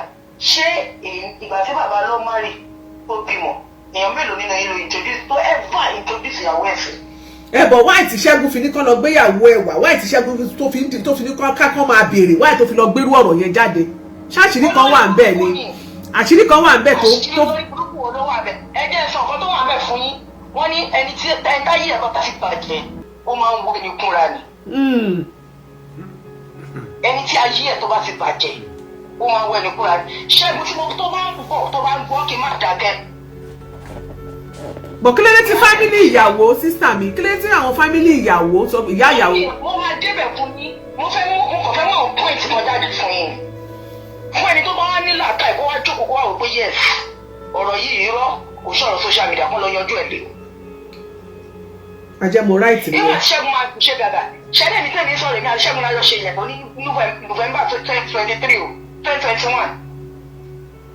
Pàkọ́ Ṣẹ́gun ṣáájú mi ṣe ìyàwó èmi lè ní ṣe ìyàwó tẹ̀lé lẹ́mí. It's just a weekend cover. And Ṣẹ́gun is somebody that I expected. Tó bá ní pé yóò respect èèyàn, even pẹ̀lú bàbá Ṣónibárẹ́ Ṣẹ́gun mo respect pásọ Ṣẹ́gun gan. Tẹ́ bá dé church wa, àwọn èèyàn respect pásọ Ṣẹ́gun gan. Kí ẹni ọ̀dà bọ̀ sẹ́lọ̀. For the fact that all his shortcomings tí mo máa ń gbọ́, ṣẹ́fẹ́ gbọ́, I have never used that against him. Ṣé àwọn pé tẹ́yọ̀ bá nífẹ̀ẹ́ èèyàn, tẹ́yọ̀ bá ṣe nǹkan, kò sí nǹkan tẹ́ni ẹ bá ṣe, kò lè jọ ìfẹ́ máa ń borí, ó máa ń bo gbogbo ohun ni. Kí ló wá fàjà àwọn tẹ̀lé ṣe àti ẹni sùúrù táìmù ti ń lọ. Ẹ ti lọ 10 minutes tí mọ pọ́ìntì tẹ fẹ́ fáwọn àfààyàn mẹ́. Ẹ tún wá bù ṣe gàgà ẹni ẹ tún fẹ́ ṣe ìyàwó. Bàbá wa sọ wípé àwòlí ṣé bí Ṣẹ́gun ló fẹ́ náà rẹ̀ sọ fún mo ṣe wòlíì kan ló fẹ́ náà rẹ̀ sọ fún pé bàbá dẹ̀ ní pé bàbá ní pé kí wọ́n má fẹ́ obìnrin yẹn pé kí Ṣẹ́gun ṣe ìṣòro pé ogun kan gbọ́dọ̀ ṣe ná wọ́n tó fẹ́ lómi. Ó ti yẹ yín mà ẹ insist ẹ fẹ́ ogun kan gbọ́dọ̀ ṣe ná wọ́n tó fẹ́ lómi. Hello. Hello Ìyálájé. Yes ma. Yeah, káàsán. Ṣé wà ma? Ẹ pẹ̀lẹ́. Yes ma. Yes ma. Àti Florida mo ti ń pè ní. Ẹ̀yin ará Florida, God bless you. Ṣé rí ẹ jẹ́ ká bára wa sòótọ́ ọ̀rọ̀. Obìnrin ni mí. Mo lè ti ń lọ sí ọmọ 50 ọdún. Ó náà jẹ́ kẹ́pẹ́ fún wa ma. Ṣé rí nǹkan tí arábìnrin yẹn ń sọ? ọ̀tàntàn gbáà ló ń sọ. Ẹni tó ti mu tí yóò gan kò gbọdọ̀ máa sọ̀rọ̀ bí ó ṣe ń dìfẹ́ǹdì pásítọ̀ Olúalọ́ gẹ́gẹ́ bí afọ́jú. Nítorí pé kí ni tí èèyàn bá bí ọmọ obìnrin kódà ọmọ èèyàn gba oyún ṣó ti yé yín kó gba oyún wọn ò gbọdọ̀ sọ pé kó má bá òbí ẹ̀ sọ̀rọ̀ fún odidi ọdún 3 kẹ̀ẹ̀dẹ̀ dákẹ́ kẹ̀ẹ̀dẹ̀ ní ìjọ tó tóbi tó bẹ́ẹ̀ ìwàásù kí ni wọ́n wá ń wàásù fáwọn èèyàn. Àwọn wo ló lọ ń báwò àwọn yẹn fún marriage counselor? Àwọn wo ló ń wá àwọn yẹn lọ tó lọ ń gbé orí sí abẹ́ wọn láti gbàdúrà? Ṣẹ́rí èmi bẹ́ẹ̀ ṣe wà èmi ò ìdílé ìgbàgbọ́ ni wọ́n bí mi sí àti ìgbàgbọ́ àti ìjìnlẹ̀ èmi máa ń ṣe nǹkan with my own mind ni I don't follow religion people blindly. Ṣó ti yé ẹ jẹ́ ká bára wa sọ tọrọ ibi tí ò tọrọ wa ní level tí Olúalọ́ wà yẹn kì í ṣerú ẹnu ọ̀gbọ́dọ̀ mọ ìyàwó àtàwọn ọmọ yẹn. In fact kí arábìnrin yẹn kó máa kú lọ báyìí ṣó ti yé ní wọ́n gbọ́dọ̀ mọ̀. Ṣùgbọ́n orílẹ̀-èdè Nàìjíríà jẹ́ orílẹ̀-èdè ibi tí wọ́n ti máa ń fi owó ọlá gbá àwọn ènìyàn lójú. Àwọn ènìyàn ní orílẹ̀-èdè Nàìjíríà dẹ̀ ní sẹ́ńtímẹ́ǹtì jẹ́ tí ó máa ń jẹ́ kí àwọn ènìyàn má lè rí ìrànṣọ òótọ́ ọ̀rọ̀. Òun ló fà á tí ẹ máa rí àwọn pásítọ̀ míì gan tó máa bọ́ wọn ọjọ́ sùn tí wọ́n á ka red handed báyìí tó máa délé ẹjọ́ tó máa yọ bọ́rọ́ nítorí pé kí ni ó jẹ́ owó wọ́n máa rí owó wọ́n máa fi settle case ni. Gbogbo tí wọ́n sọ yẹn tó bá jẹ́ pé ìlú ọba tí gbogbo wa wà yìí tí wọ́n bá competition against ẹ̀ ó máa provide ìyàwó àtàwọn ṣó ti yé yín. Ẹ má jẹ́ kí a tanra wa jẹ gbogbo àwọn obìnrin ó kàn wá máa tún dùn mí pé obìnrin náà ní wàhálà obìnrin ẹ máa defend nǹkan blindly because ọ̀rọ̀ tí in fact kí ẹni tó gbé ọ̀rọ̀ síta gan kó níyàwó 6 kó bí ọmọ tírélà ṣe mọ̀ téèyàn bá bí ọmọ ẹmọ bí tírélà ṣe kù tó yẹ ó lè ṣe because it's not well known ṣẹ́gun àbí kí ni wọ́n pè it's not well known tí wọ́n bá dẹ̀ mọ̀ at least wọ́n mọ ohun tó ṣe àwọn èèyàn máa mọ̀ ìyàwó ẹ̀ so òun má rí àṣọ obìnrin ó gbé ọkọ ẹ̀ pamọ́ tàbí sísè olóńkọ̀ntró ọkọ ẹ̀ olóńgbọ́ ọkọ ẹ̀ àti ẹ̀jẹ̀ dáhùn obìnrin I'm sorry to say this o ẹ̀yin religion kìíní ẹ má bínú o ṣẹ́rí bẹ́ẹ̀ mi ṣe wà mo sọ tẹ́lẹ̀tẹ́lẹ̀ èmi Christian ní but èmi o I can say I'm atheist ṣé ti yẹ yín mo kàn live life mi àwọn ọ̀dẹ̀ praise ọlọ́run ẹ̀ gbàdúrà báwo ni àwọn most obìnrin tó máa ń jẹ́ church leader yẹn lọ́wọ́ àwọn ọmọ dáadáa most of àwọn ọmọ gan wọ́n máa ń níyàwó síta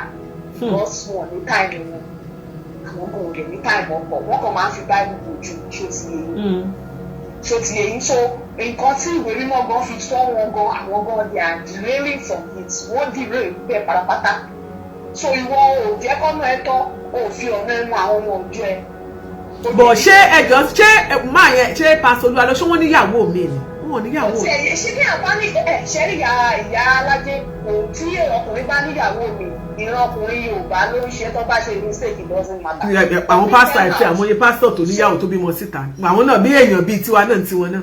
orí yìí pé so bring it out let people see it then báwo ló ṣe máa mú ọmọ èèyàn for 3 years wọn ò gbọ́ nípa ẹ̀ ìgbà tó dẹ̀ tún máa gbọ́n pẹ̀ hello I'm okay ló ń sọ kí ló dé ẹ jẹ́ ká fọ̀rọ̀ rora wa wò náà táwọn máa fi kíní gún bọ̀ nítorí pé àwọn fámìlì ìyàwó yẹn wọ́n lè má lówó wọ́n ti fowó silence wọn wọ́n máa threaten wọn náà dání so ta ló dẹ̀ fẹ́ sọ̀rọ̀ ní Nàìjíríà tó o bá lówó tó o léyàn tó o mọ̀ ní pé yóò sí ní ayé mi.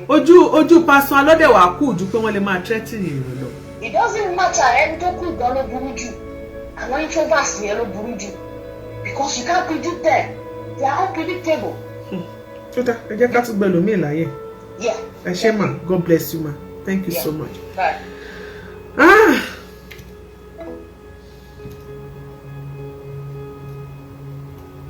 ṣe rí nǹkan tèmi sọ ni wípé kò sí bí èèyàn bí ọkọ èèyàn ṣe lè rí kò sí nǹkan tí ìyàwó èèyàn lè máa là kọjá àbí tọkọ èèyàn bá lè máa là kọjá gẹ́gẹ́ bí ọkọ àti ìyàwó ó yẹ ká dúró tira wa ìyẹn one thing tèmi mọ̀ nìyẹn.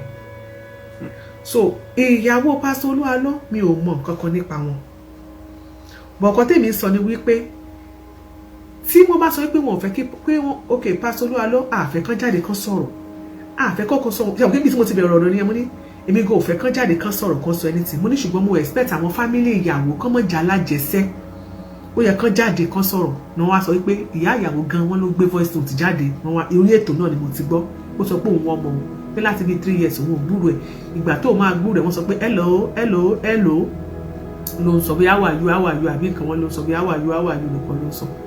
So èmi dẹ̀ mọ̀ yìí pé tí nǹkan bá rí báyẹn ó ṣeé ṣe kó jẹ́ pé arábìnrin yẹn la nǹkan kan kọjá ó lè ṣeé ṣe bóyá ọ̀rọ̀ tá à ń tìrìtì gan kó jẹ́ ìbànújẹ́ ìdílé yìí kó jẹ́ concern fún ìdílé pé Ọlọ́run jọ tó yẹ pé wọ́n ń wojú Ọlọ́run wọ́n ń bẹ̀bẹ̀ wọ́n ń gbàdúrà sí Ọlọ́run fúnrú nǹkan báyẹn pé kọ́lọ́run kó jọ kó bá wọn fúnrú ọ̀rọ̀ báyìí pé kọ́lọ́run kó bá wọn jẹ́ kó kọjá lọ but at the same time kéèyàn face the challenges èèyàn ní láti wá gbé pa bí ìyàwó èèyàn bá ṣe báyìí jù bẹ́ẹ̀ àbọ̀kọ èèyàn kan yẹ kí ọkọ mi la nǹkan báyìí kọjá ẹ máa fàdúrà ràn wá lọ́wọ́ kò sí big deal bẹ́ẹ̀.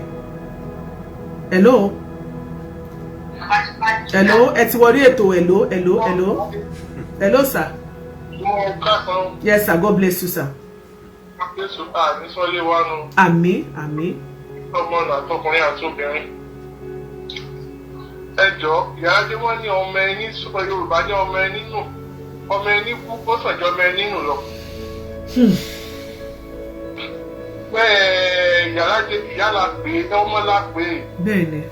Ọmọ la ṣe rí mo dín pẹ̀lú nǹkan ọ̀sìn. Ẹjọ́ tó lè pé ewúrẹ́ bá ṣe léwúrẹ́ wíkẹ́ndì tọ́nu ewúrẹ́ bá kú kílẹ̀ rò pé yóò ṣe ìgbà tó nù léwu. Yóò mọ sunkún kiri ni o. Odidi èèyàn kò rọmọ ìyá ò rọmọ rẹ̀ fódidi ọdún 4. Ẹjọ́ tó lè lọ ẹ jẹ́ ká wo màmá Jùmọ̀kẹ́ George. Ó dá o kéèsì màmá yà sí case study. Ó ti dìdàkudà. Pé kò tiẹ̀ òun tiẹ̀ ṣe báwọn tiẹ̀ sì gbóhùn àwọn gbóhùn ẹ̀ lẹ́ẹ̀kan pé ẹ máa gbàdúrà fún mi o. Ìmọ̀ ibi tí ó jà sí débi ẹ tí ò wá gbọ́ kankan. Ẹjọ́ irú wàásù wo lẹ̀ ń wá lórí pẹpẹ? Gbogbo àwọn wòlíì ìjàkẹjà òkè àmọ́ kámọ̀ lọ denomination tó kù kájọ́ ní denomination sí ìṣẹ̀wà ẹ mọ̀ ìyàwó bàbá Abíára lẹ́mọ̀ ìyàwó bàbá Abíára. Mo dẹ̀ mọ̀ ìyàwó bàbá Adébóyè kódà wọ́n jọ lọ Japan lẹ́nujọ́ mẹ́ta. Gbogbo àwọn ohun ẹ̀yìn ẹ̀rí àwọn tí kí làwọn tí etí leader yẹn gan ṣe. Ìyàlájẹ́ kí ni wọ́n ń ṣe? Wọ́n fa allegation kan pásọ̀ yín tẹ̀sí bẹ́ẹ̀ tí mo bẹ́ẹ̀ ni wà lórí ìjọ wà lórí kiri yín. Ẹ̀jẹ̀ gbọ́ ẹ̀jẹ̀ sọ wọn ẹ̀jẹ̀ pípé àpá. Ṣé CAC ní pásọ̀ Olúwalọ́wà ni ṣé CAC ni wọ́n ń lọ ni? Ìbára CAC ni wọ́n. Náà ìyàlájẹ́ kí ni wọ́n ń ṣe sí? Bẹ́ẹ̀ ní takìlì láàrin ìdílé ìyàwó àti pásọ̀ gbọ́ngàn. Ẹ̀jẹ̀ dúró mẹ́. Wọ́n kàn ní àwọn ẹ̀kọ́ báwo yẹ pé wọ́n ń bú pásọ̀ wọ́n ṣe gbá ni wọ́n ṣàwo ni. Ta ni ọmọ rẹ̀ ó sọnù tí ò ní wá?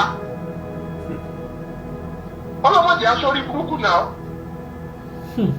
Ẹni káàpù èèyàn mọ́ gbìjà yín ẹ̀ẹ́dẹ̀gbẹ́jọ́ lọ́dọ̀ Fálànà. Ẹlẹ́bìnrin mọ́ ní jẹ́ ọmọ ẹ̀mí mọ́ sọ fún yín pé kẹ́dìkẹ́dì mọ́ gbìjà yín ṣùgbọ́n ẹni pé ẹ̀mí mọ́ sọ fún yín pé kẹ́ mọ́ lọ́dọ̀ Fálànà kò rán sáì bá kú yìí. Ok, wọ́n lè mọ́ sọ pé kí anybody má gbèjà wọn. Ṣé bọ̀ Fálànà èèyàn so Fálànà náà yẹ kó gbèjà wọn. Ẹ̀gbọ́n ti ọlọ́run àwọn CAC àwọn tó bá jẹ́ pọ́lì church tí wọ́n ń lọ kí wọ́n pè wọ́n ẹ jẹ́ á yanjú ọ̀rọ̀ nínú ilé ẹ pé fámìlì ìyàwó kó tó di pé báyìí náà àwọn ìfámìlì ìyàwó ṣé wọn ò ní ti máa wá ọmọ wọn ni ó ṣàfẹ́ lọ́dọ̀ wọn ni ẹ fẹ́ ọmọ yìí lọ́dọ̀ wọn ni òkè ẹ provide ọmọ jáde ọ̀dọ̀ wa ló ti fẹ́ ó yá mú ọmọ jáde Ọlọ́run ràn wá lọ́wọ́ ẹ máa bẹ́ tó bọ̀. Ẹ ṣeun gan, God bless you sir ọpọlọ yóò ní jọba. Fọlákẹ́mi friendship mi báwo ni? Fọlákẹ́mi Juliet Ogunyemi.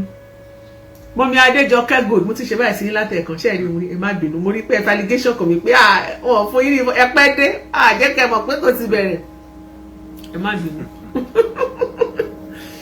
ẹ má bínú ṣe wà God bless you. Ṣé rí nǹkan tí mo sọ ọ̀rọ̀ tá à ń sọ yìí kì í ṣe pé à ń try láti pull anybody or láti ṣe cyberbullying or láti shade anybody.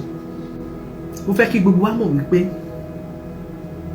for ẹni tó jáde síta tó ní káyé ó béèrè pé mo ní ìyàwó ẹ̀ wà ó mọ̀ pé something is wrong somewhere ó mọ̀ pé nǹkan kan ṣe arábìnrin yẹn ká ní pé kò sí kankan tó ṣe arábìnrin yẹn tó wà out of the country kò ní sọ bẹ́ẹ̀ lójú ara ẹ̀ ìjà wà òun náà fẹ́ ṣe kí ni ó fẹ́ hit on Pastor Olúwalọ́ ló náà fi ṣàbòsí ló fi ṣẹ̀tanú ló fi aṣòfófó ògbẹgbà ibi ọpẹ́ ló mọ ló ṣe wùbà bíi Júdásì láàrin àwọn ọmọ ẹ̀yìn Jésù tó lọ fojú Jésù hàn ó padà pokùnso ni o ìwà ọ̀dàlẹ̀ inú òun náà wù ṣùgbọ́n mọ̀ páṣírí kan wà níbì kan ni nǹkan tẹ́mi mọ̀ nìyẹn ó fẹ́ hit hard on him ló ṣe ní wípé ẹni kó gbéyàwó ẹ̀ jáde ṣùgbọ́n pásítọ̀ alọ́ ẹ̀yin lẹ jẹ́ kí máa yìí kó gba ọ̀nà ẹ̀bùrú yẹn ó lè ṣe é kó jẹ́ pé láti ilẹ̀ gan wọ́n ṣe jọ close yẹn wọ́n ti jọ mọ̀ ní o àdájẹ́ má jẹ́ kẹ́yìn kankan gbọ́ o bóyá òun gan ló máa kọ́kọ́ mú advice yẹn pé ẹ má sọ kíní sí ayé ò gbọ́dọ̀ mọ́ ẹ jẹ́ ká máa fàdúrà àwọn lọ́wọ́ ẹ jẹ́ ká máa gbàdúrà ẹ jẹ́ ká máa ṣe kíní kan fún wọn ṣùgbọ́n ẹ mọ̀ pé ìkà wà nínú ènìyàn wà nínú ìkà so ó gbàbẹ̀ jáde ó mọ̀ pé nǹkan kan ṣẹlẹ̀ nǹkan kan wà láàrin yẹn tó ṣókùnkùn tó mọ̀ nípa ẹ̀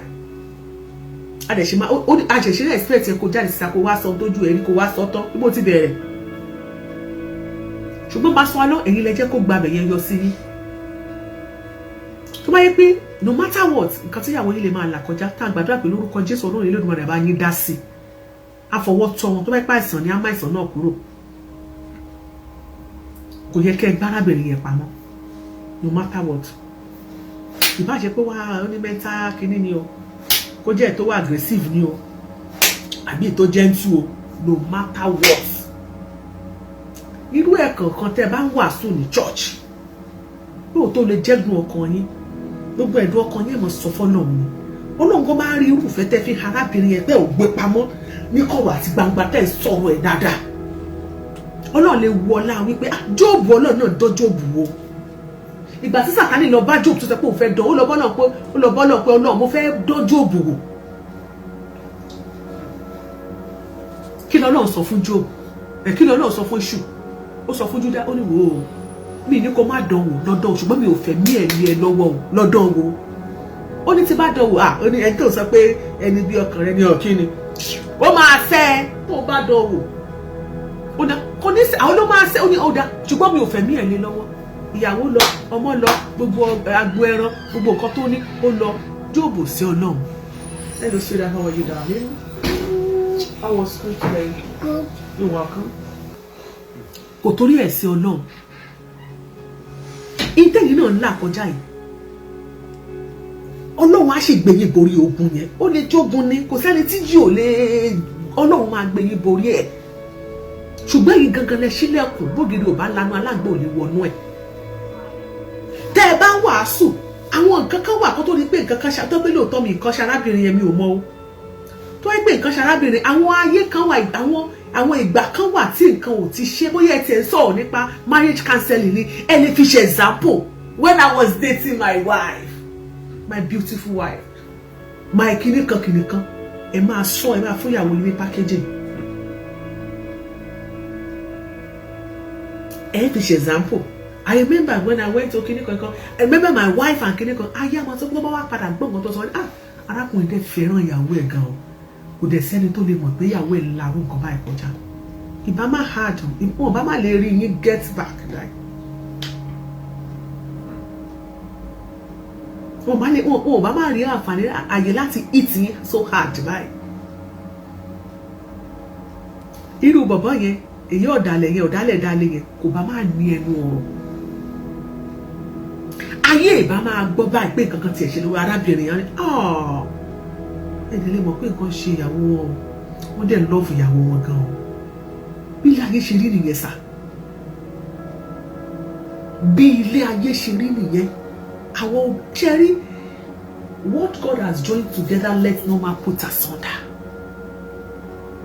ọ̀rọ̀ ọkọ àti ìyàwó bond gidi ni tọ́lọ́run ti so pọ̀. So no matter nǹkan tẹ́ bá ń là kọjá sàn, you are supposed to be there together. So be in it together.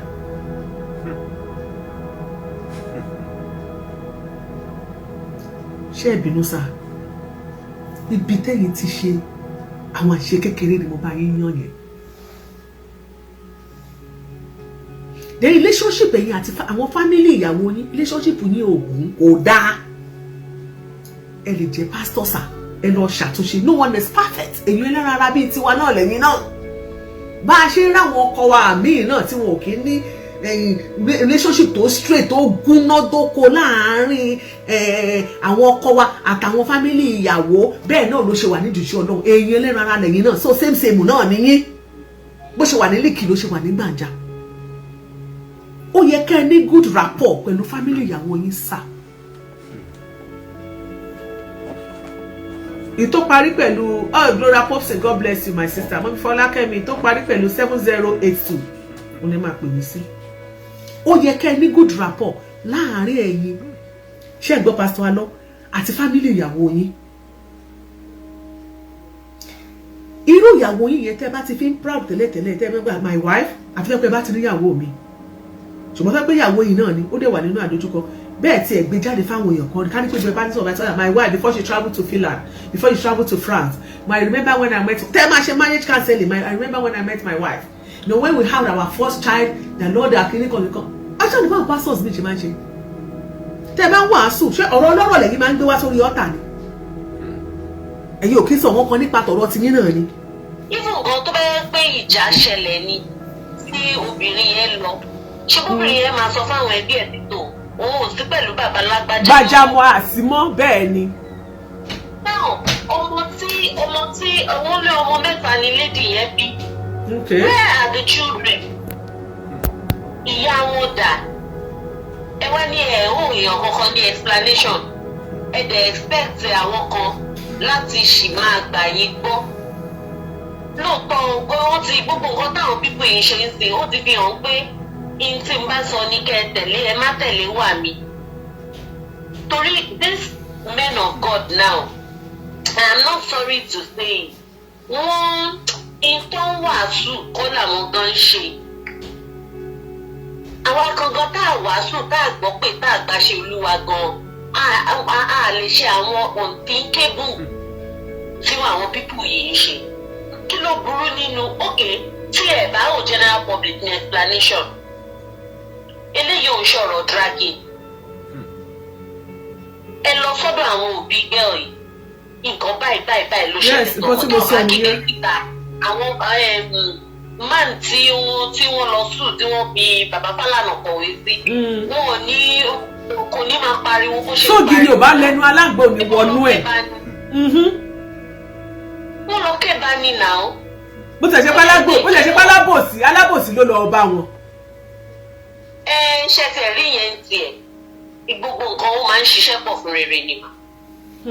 I am very sorry to say this, but Yorùbá ní gbogbo wa tí kà bá dẹ̀ rojọ́ ìkà kan ló máa dà. Nǹkan ń ṣẹlẹ̀ ọmọbìnrin yẹn ò sí lálàáfíà.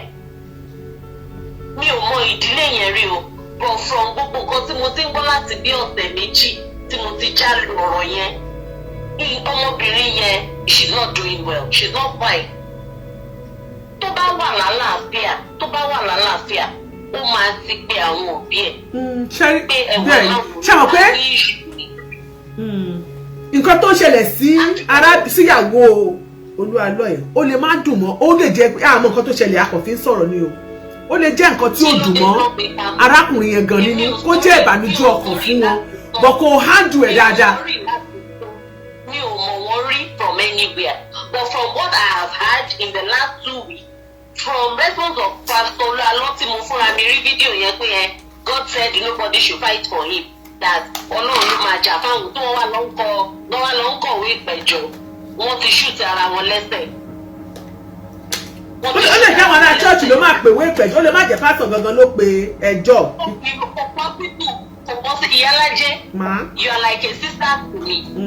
Mi lè máa pass through nǹkan kan kẹwàá wò pé ọmọ yìí máa dákẹ́ kú, mo fẹ́ tẹ̀jẹ̀ ọ̀. Kẹwàá bá mi kí lọ́ọ̀yà kòwé, kẹ má sọ fún mi pé lágbájá ọkọ̀ ìlẹ́jọ́ dákẹ́ kú ìlébọ̀ tọ́mọ, mo ti bọ́ fi lọ́ọ̀yà kọ̀wé síbẹ̀ o. Kò possible mà. Ọ̀ ní ìjọ òní bá wọn pẹjọ́ kí wọ́n má mọ̀, kò possible. Lọ́ọ̀yà tó jẹ́ professional gan á béèrè pé ẹni tó ní ẹjọ́ gan dàrú fẹ́ bá sọwọ́ lọ sí. so àwọn náà pẹjọ́ kò sí béèyàn kankan bá wọn pẹjọ́ kò sí literate bí kò sí béèyàn bá wọn pẹjọ́ whatever that is happening to that woman èmi ò ní dandan kan wá sórí abẹ́fẹ́. ẹnìkan ẹ máa gbọ́ ọ ẹ máa gbọ́ ọ mọ́mí Adéolúwa Adépọ̀jù wọ́n ní can we say it was a lady's parents' prayer that caused what happened between Pastor Alo and Mr. Segun. Exactly. Òun ni mo sọ pé ohun gbogbo máa ń ṣiṣẹ́ pọ̀ fún rere ni. Ẹ obi tó tún gbọ́dọ̀ lọ. Mo ti kó ọ̀rọ̀ ti ṣẹlẹ̀ láàrin èmi àtèèyàn rí. Tó yẹ pé ọ̀rọ̀ yẹn ìbàjẹ́ yẹn ti wáyé bíi 4 years earlier. Ìgbà tí àárín ọ̀rẹ́ mi yẹn àti that particular person dàrú. Lẹ́ni yẹn pè mí pé nǹkan báyìí ṣẹlẹ̀.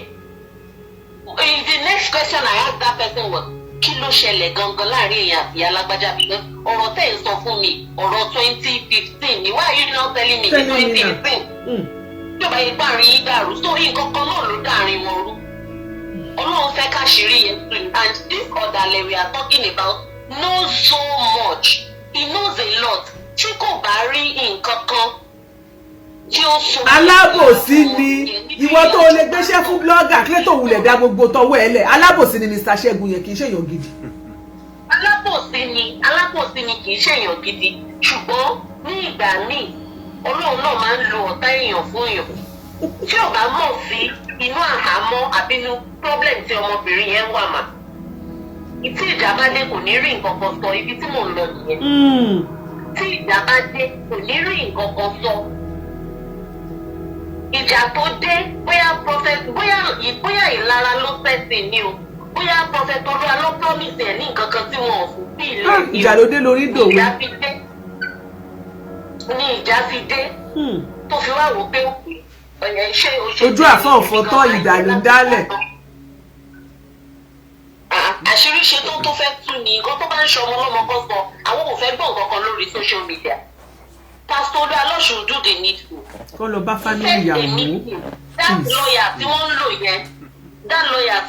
lò yẹn bó bá jẹ́ ọ́fíìsì lọ́ọ̀yà yẹn ló máa fi pàdé sí. Àṣọ wa ti wá débẹ̀ ṣé family ọkọ àti family ìyàwó wá yẹ kó máa ṣọ̀tá ara wọn tí wọ́n tún nílé wá ara wọn mọ́ ni. Òun ni káwọn obìnrin gan ká ṣọ́ra wa. It is good to pray. It is good to have prophets. It is good to have alpha. Ọ̀gá tí wọ́n bá ti ń sọ fún ẹ gan báwọn ẹbí ẹ ń ṣe é. Gbogbo ẹbí ẹ ò lè máa ṣe wà ní ọ̀rẹ́ kan nínú ẹbí. Gbogbo ẹbí èèyàn ò lè jẹ́ àjẹ́, gbogbo ẹbí èèyàn ò lè jẹ́ oṣó. There will definitely be somebody that will love you. You are right. Torí tí kì í bá ṣe pé wọ́n ti kọ ẹ̀yin ọmọbìnrin yẹn gan sí ẹbí, ìgbà tí things bá fẹ́ máa go wrong, á ti confide in somebody. Apparently this lady does not have any friend because àti ìrọ̀rẹ́ ẹ̀ kankan gan tó yọjú. That's true. Then ní country tó ń gbé yẹn ṣé kò sọmọ Nàìjíríà ní country tó máa ṣe pé àjọ ń ṣiṣẹ́ lọ́fíìsì ni àbí chọ́ọ̀chì kan náà lájọ ń lọ níbi tá a wà kò sí kankan tó ṣe. Fọ́tò ẹ̀ fly around kí ló ṣẹlẹ̀ sí èmi ò sọ pé kú o. Àlórúkọ Jésù bẹ́ẹ̀ ni. Pẹ̀lú bí ọpọlọ ọmọdé tèmi ṣe mọ yìí o ọmọ àádọ́ta ọdún náà kúrò ní kí ló ṣe láyé náà. I'm telling you my sister something is wrong with that woman. She's not okay. She's not well where she is. Then where are her children? Ibo làwọn ọmọ ẹ̀ wà? Tó bá ti ẹ̀jẹ̀ pókú náà ní gọ́sọ̀bì ṣé àwọn ọmọ ẹ̀ náà kú ni wọ́n lọ́mọ mẹ́ta ló bí? Why is this man quiet? Ṣé irú àwọn cases báyìí ó yẹ kíjọba máa bá wa dá sí? Tó bá ti ń dogun pé èèyàn ń sọ yìí kíjọba máa dá sí. Táriwo orúkọ báyìí bá because àwọn èèyàn wa náà ṣé báwọn ọ̀gá ọlọ́pàá pọ̀ lórí social media yìí? Ọ̀tọ̀ ni tó máa ní kókò gbogbo bọ̀ ọ̀tọ̀ ni kó tó máa bọ̀. They should invite this man. Where is your wife? Where are your children? What is happening? Àwọn family ìyá ẹ máa gbọ́ ọlọ́pàá ẹ kàn mọ́ blame ọlọ́pàá o. Gbogbo ọ̀rọ̀ tó ariwo lórí social media àhesọ ọ̀rọ̀ lásán ni tí ò débi kankan. Ìgbà ọ̀rọ̀ tó bá fi lọ ọlọ́pàá máa ń dá sí. Ìjẹ́ àwọn family ò láwọn àmì ìrọ̀bá àwọn family ìyàwó. Káwọn ọlọ́pàá náà these people are always connected. These people are always connected. Wọ́n wà connected ju ordinary kìíní lọ. gbogbo wọn ló ní godfathers, àwọn godfathers wọn náà dẹ̀ wà connected. So even táwọn family woman yìí gan tó bá lọ sí police station, doesn't want tó to bá show dé his stage freedom. Let kan him tó show bá his ti máa dé life. IG office tàbí IG office, wọ́n máa tẹ̀rí. Mọ́mí Adéolúwa Adépọ̀jù. Ara ọlọ́run lọ́jọ́ ìgbà yẹn káwọn ọmọ wa ṣeré, obìnrin náà lè yan bí balẹ̀ yìí. Ọmọ yẹn káwọn ọmọ wa bọ́ ha. Friendship mi, ó mọ nǹkan tèmi ń rò ni wípé lọ́dọ̀ èmi ń rò lọ́tọ̀ tèmi ní ṣe the soft mind fún máa yẹn pé ó lè ṣe pé bóyá nǹkan tá à ń sọ yìí, bóyá ìbànújẹ́, bóyá nǹkan tó jẹ́ bí ìbànújẹ́ ọkàn ní ìdílé yẹn ni tí wọ́n ń bí Ọlọ́run lé lórí. It does not matter. It doesn't have to come to public. Ó ṣe meeting pẹ̀lú àwọn òbí. Yes, accepted, because mo kọ́ sọ ni accepted, agreed. Ó ṣe meeting pẹ̀lú àwọn òbí ọmọbìnrin yẹn pé òkè ó tì mí lójú ni, mi ò mọ bí mo ṣe fẹ́ sọ, mi ò mọ bí mo ṣe fẹ́ ṣe. Kò sẹ́ni tí ò ní bí a ṣe bẹ́ẹ̀ àwọn yìí náà ló máa ń gbàdúrà pé gbogbo ibi tí bàtà ti ń ta wá lẹ́sẹ̀ kọ́lọ̀ ń bòrò lójú. Bẹ́ẹ̀ni, kò sẹ́ni tí ò ní ibi tí bàtà ti ń ta lẹ́sẹ̀, I know. Ṣé bàbá tó bí bàbá Ayọ̀ Babalọ́lá ṣé kò ní tójú wọn rí ni? If bàbá pẹ̀lú story bàbá yẹn tí mo kà mà, if bàbá had married well, ó ṣeé ṣe kí bàbá ṣì wà láyé. Bàbá did not marry well. Stress the marriage ló pa bàbá Ayọ̀ Babalọ́lá. I'm telling you from the story I read, pẹ̀lú ọ̀gá nǹkan tí ìyàwó wọn fojú wọn rí yẹn mà, ọkùnrin tó bá sọ̀rọ̀ tí ó padà kú kíákíá náà. So what are we now saying? Ibo ni iṣẹ́ òsì? Obìnrin ṣe ń búlì lọkùnrin náà ń búlì, domestic violence. Obìnrin ṣe ń ṣe lọkùnrin náà ń ṣe lawful victim. So you should call these ladies people. You should call them. Kó má wá sórí afẹ́fẹ́. Me personally, mi ìfẹ́ gbọ́ nǹkan kan tó ṣẹlẹ̀ fún ṣẹ́rí ìyá tí ó ń wá ọmọ ẹ̀ yẹn. Tó bá yẹ kó ti kú náà ni, kọ́ pé meeting, màmá, ó lè ní ọ̀nà tó gbàgbó rè. Kò jẹ́ ká lè mọ bá ṣe fẹ́ ṣe, kò jẹ́ ká lè mọ tá a fẹ́ gbọ́. But from gbígbé pamọ́ tó ń gbé pamọ́, oníkálukú máa máa kú oríṣiríṣi story. Gbogbo àlà ń wo fíìmù, gbogbo àlà ń wo Nollywood. Kò tẹ̀ jẹ́ fara màmá ara ọmọ go ò yá. Ó kéré. Wọ́n lè má fi ṣe kankan pé ọmọbìnrin kan wà bedridden àbí kó wà mentally unstable. Yeah, I know. Wọ́n sọ nípa ìlú mi ò gbọ́ ọ̀rọ̀ yẹn, but mi ò gbọ́ interview màmá yẹn. Mo gbọ́ nínú ọ̀rọ̀ man onídàáda yìí tó wà lórí kéèsì wọn yìí. Mo gbọ́ lórí ní program ẹ̀kọ́ mo gbọ́ tó ń lọ ní pé wọ́n sọ pé lady yẹn pé nǹkan tí màmá yẹn rí bá sọ̀rọ̀ hello how are you ló ń sọ. Ọmọ Yorùbá tí máa mi ẹkújọ́ mẹ́ta. Ṣé ẹ gbúrò ara yín? Ó lè díẹ̀ mà, ó lè díẹ̀. Ẹ wá mọ̀ kó tó ṣẹlẹ̀ ní pé ibi tí Ọlọ́run gan wá bless Pastor Olúwalọ́dé.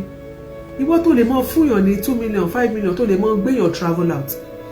Irú ìyá ìyàwó yẹn gan nígbà tí gbogbo kìnìún yẹn ti ṣẹlẹ̀ àbí family irú ìyàwó wàá ti ṣe visa fún un kó wá lọ fún visiting. Màmá ó tẹ ọmọ yín díẹ̀ ẹ wá lọ wò ó ààrẹ ò yá ẹ wá lọ wò ó kò sí nǹkan ẹ wá lọ jókòó tì í bóyá tó bá tiẹ̀ rí yín ààrẹ àtúnṣe ẹ wá lọ yọjú sí kò sí bí dì bẹ́ẹ̀ náà. Èmi ò gbà ọ́ if I were to be a member of the church pastor tèmi mọ̀ mí dáadáa pastor orí ìjọ tí mo lọ wọ́n mọ̀ mí dáadáa èmi ò fọ̀rọ̀ sábẹ́ àwọn máa sọ fún wọn ṣẹ́fẹ́ kí n bá yín sọ̀rọ̀ bí pastor mi abẹ́fẹ́ kí n bá yín sọ̀rọ̀ bí brother mi. Tí n bá yín sọ̀rọ̀ bí pásítọ̀ mi máa tàn yín ni ò torí mi ní fẹ́ jagun èèyàn mi mọ́. But tí bá fẹ́ kí n bá yín sọ̀rọ̀ bí brọ́dà mi díò tèmi rè lórí mátà ẹ̀. If I were to be a member in the church, I would have called him and tell him the truth. Then another thing, ṣé ẹ gbọ́ kí ló dé tí wọn kì í tí màmá yìí bá lóun bá wá ọmọ ó bá lọ sí church Olúalọ why tí wọn kì í jẹ́ kí ìyá ìyàwó kó rí pastor Olúalọ why tí wọ́n ṣèdìyà yẹn why tí ẹ block ẹ tẹ̀jẹ̀ kó rí pastor tẹ̀jẹ̀ kó rí ọkọ mẹ́ ẹ̀yin gangan bóyá. Màmá go tutù mi tí rí yàrá yẹn tó lè gbé ọmọ màmá tèmi pa má ti fi tọ̀pọ̀lọ́ gbé wọn lọ àti dáhùn. ẹ̀yin tẹ́ ẹjọ́ ṣà ní church yẹn ẹ̀yin gan dákún wàhálà tó wà lẹ́yìn ìka lẹ́yìn náà.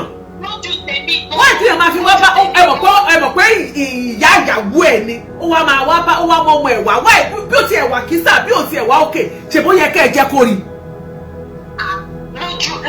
ẹ̀yin lẹ dáhùn gbọ́ wàhálà lẹ̀. lójú tèmi mà ọkùnrin blogger tó tẹ̀kí má ta wọn yìí in my opinion he should drop the case. àwọn family girl yẹn go ready láti rọ́mọ wọn kọ́ lọ sí camp kọ́ sọ lọ síbẹ̀ plan. èmi ò báyọ̀ ṣe rí ọlọ́mọ àní àwọn kan tuntun mi ò gbọ́ rí láti sọ. ṣé ìyàwó àwọn ìyá yìí. kó ra igbó kó ra gbó fáwọn èèyàn kó ṣígun ọbẹ̀ kí gbogbo èyí pọ̀ kí BBC gbé kí everything gbé. ìyá bá mi ṣe rí ọlọ́mọ. kí la gbé wọlé ajá sí. máa ṣe unthinkable without being remorseful máa ṣe unthinkable. màmá ọ̀rẹ́ dí àti lọ́mọ kí máa blogger yẹn drop case wọn kó drop máta àwọn wọn kàn gbé ojú bí ni wọn ò tí ì ṣe tọ́tọ́ fẹ́ rán ọmọ wọn mà. gbogbo nǹkan ní sùúrù ń túnṣe kò dẹ́ ṣe gbogbo nǹkan ní gídígbò ń bàjẹ́. ó ṣe gbogbo nǹkan gídígbò ń bàjẹ́ náà. kó ṣígun wọn káàpù kó da gbogbo ẹ̀rù ọmọ àjọ máa ń tọ́pẹ̀ wọ́n produce ọmọ nìsín. in my opinion kò sí nǹkan tó kan màmá pẹ̀lú grandchildren. tí màmá bá rí ọmọ wọn tọmọ wọn lálàáfíà wá wá grandchildren. àwọn kọ́nà bí grandchildren bọ̀ títí wọ́n yẹn dandan ìfún wọn yẹn tó rí yẹn tó tiẹ̀ kọ́kọ́ wá yẹn jáde lọ́ka tó máa sọ̀rọ̀ grandchildren. tọ́ ẹ ṣeun mà. àwọn fámìlì ìfúnpá náà kì í ṣe tán wọn kí màá yẹn lọ drop máta wọn kó bóyá jẹ́ kó gbé òun bójú bí. ẹ ṣe mà.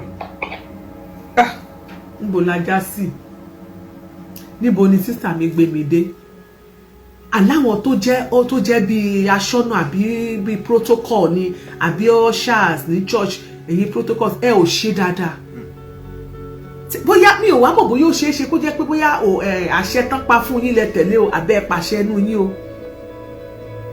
bóyá ẹ ṣèfẹ́ ẹnu yín ni o àbí fẹ́ni tó pàṣẹ fún yín pé báyìí ní kẹ́ ẹ ṣe ẹ ò ṣe dáadáa ṣé ẹ máa sọ pé ò dáyà àyàwó ẹ̀ mọ̀ ni ṣé ká láwọn pẹ́rẹ́ǹtì pásítọ̀ Adébóyè mọ́mí Jíyò ṣó pọ́sibù kí àwọn fámìlì mọ́mí Jíyò kó jẹ́ pé ìyá wọn ṣì wà láyé kó wá sí church kó lọ redeem camp kó lóun fẹ́ rí bàbá Adébóyè kí àwọn fámìlì ní pé kó máa rí respect tẹ́ ẹ bá ti fún pásítọ̀ ní ilẹ̀ máa fún ìyàwó ẹ̀ òun tẹ́ bá dẹ̀ wá fún ìyàwó ẹ̀ ní respect ẹ̀ ó yẹ kẹ́ ẹ lè respect àwọn fámìlì ìyàwó báwo ni ìyá ìyàwó ṣe máa wá tẹ́ máa block ẹ̀ kò rí ọmọ bá sọ̀rọ̀ kò gbóhùn ọmọ ẹ̀ ó tún wá sí church bóyá kò wá rí pásítọ̀ Olúalọ́ kó béèrè pé mi ò máa gbúrò lágbájá tún jẹ́ kó rí kì í ṣe àkọ́kọ́ kì í ṣe kejì ó ní gbogbo ìgbà tó ń bá lọ wọn kì í jẹ́ kó rí pásítọ̀ Olúalọ́ ẹ̀yin gangan lọ dáadáa tó dà nǹkan lẹ̀ tó bá lè jẹ́ kó bá ní àṣẹ tán pa fún pé tí lágbájá bá ti wọ ẹ mọ̀jẹ̀ kó wá ẹ blọ́ọ̀kì ẹ ní àyẹn ló yàtọ̀ ṣẹ́kù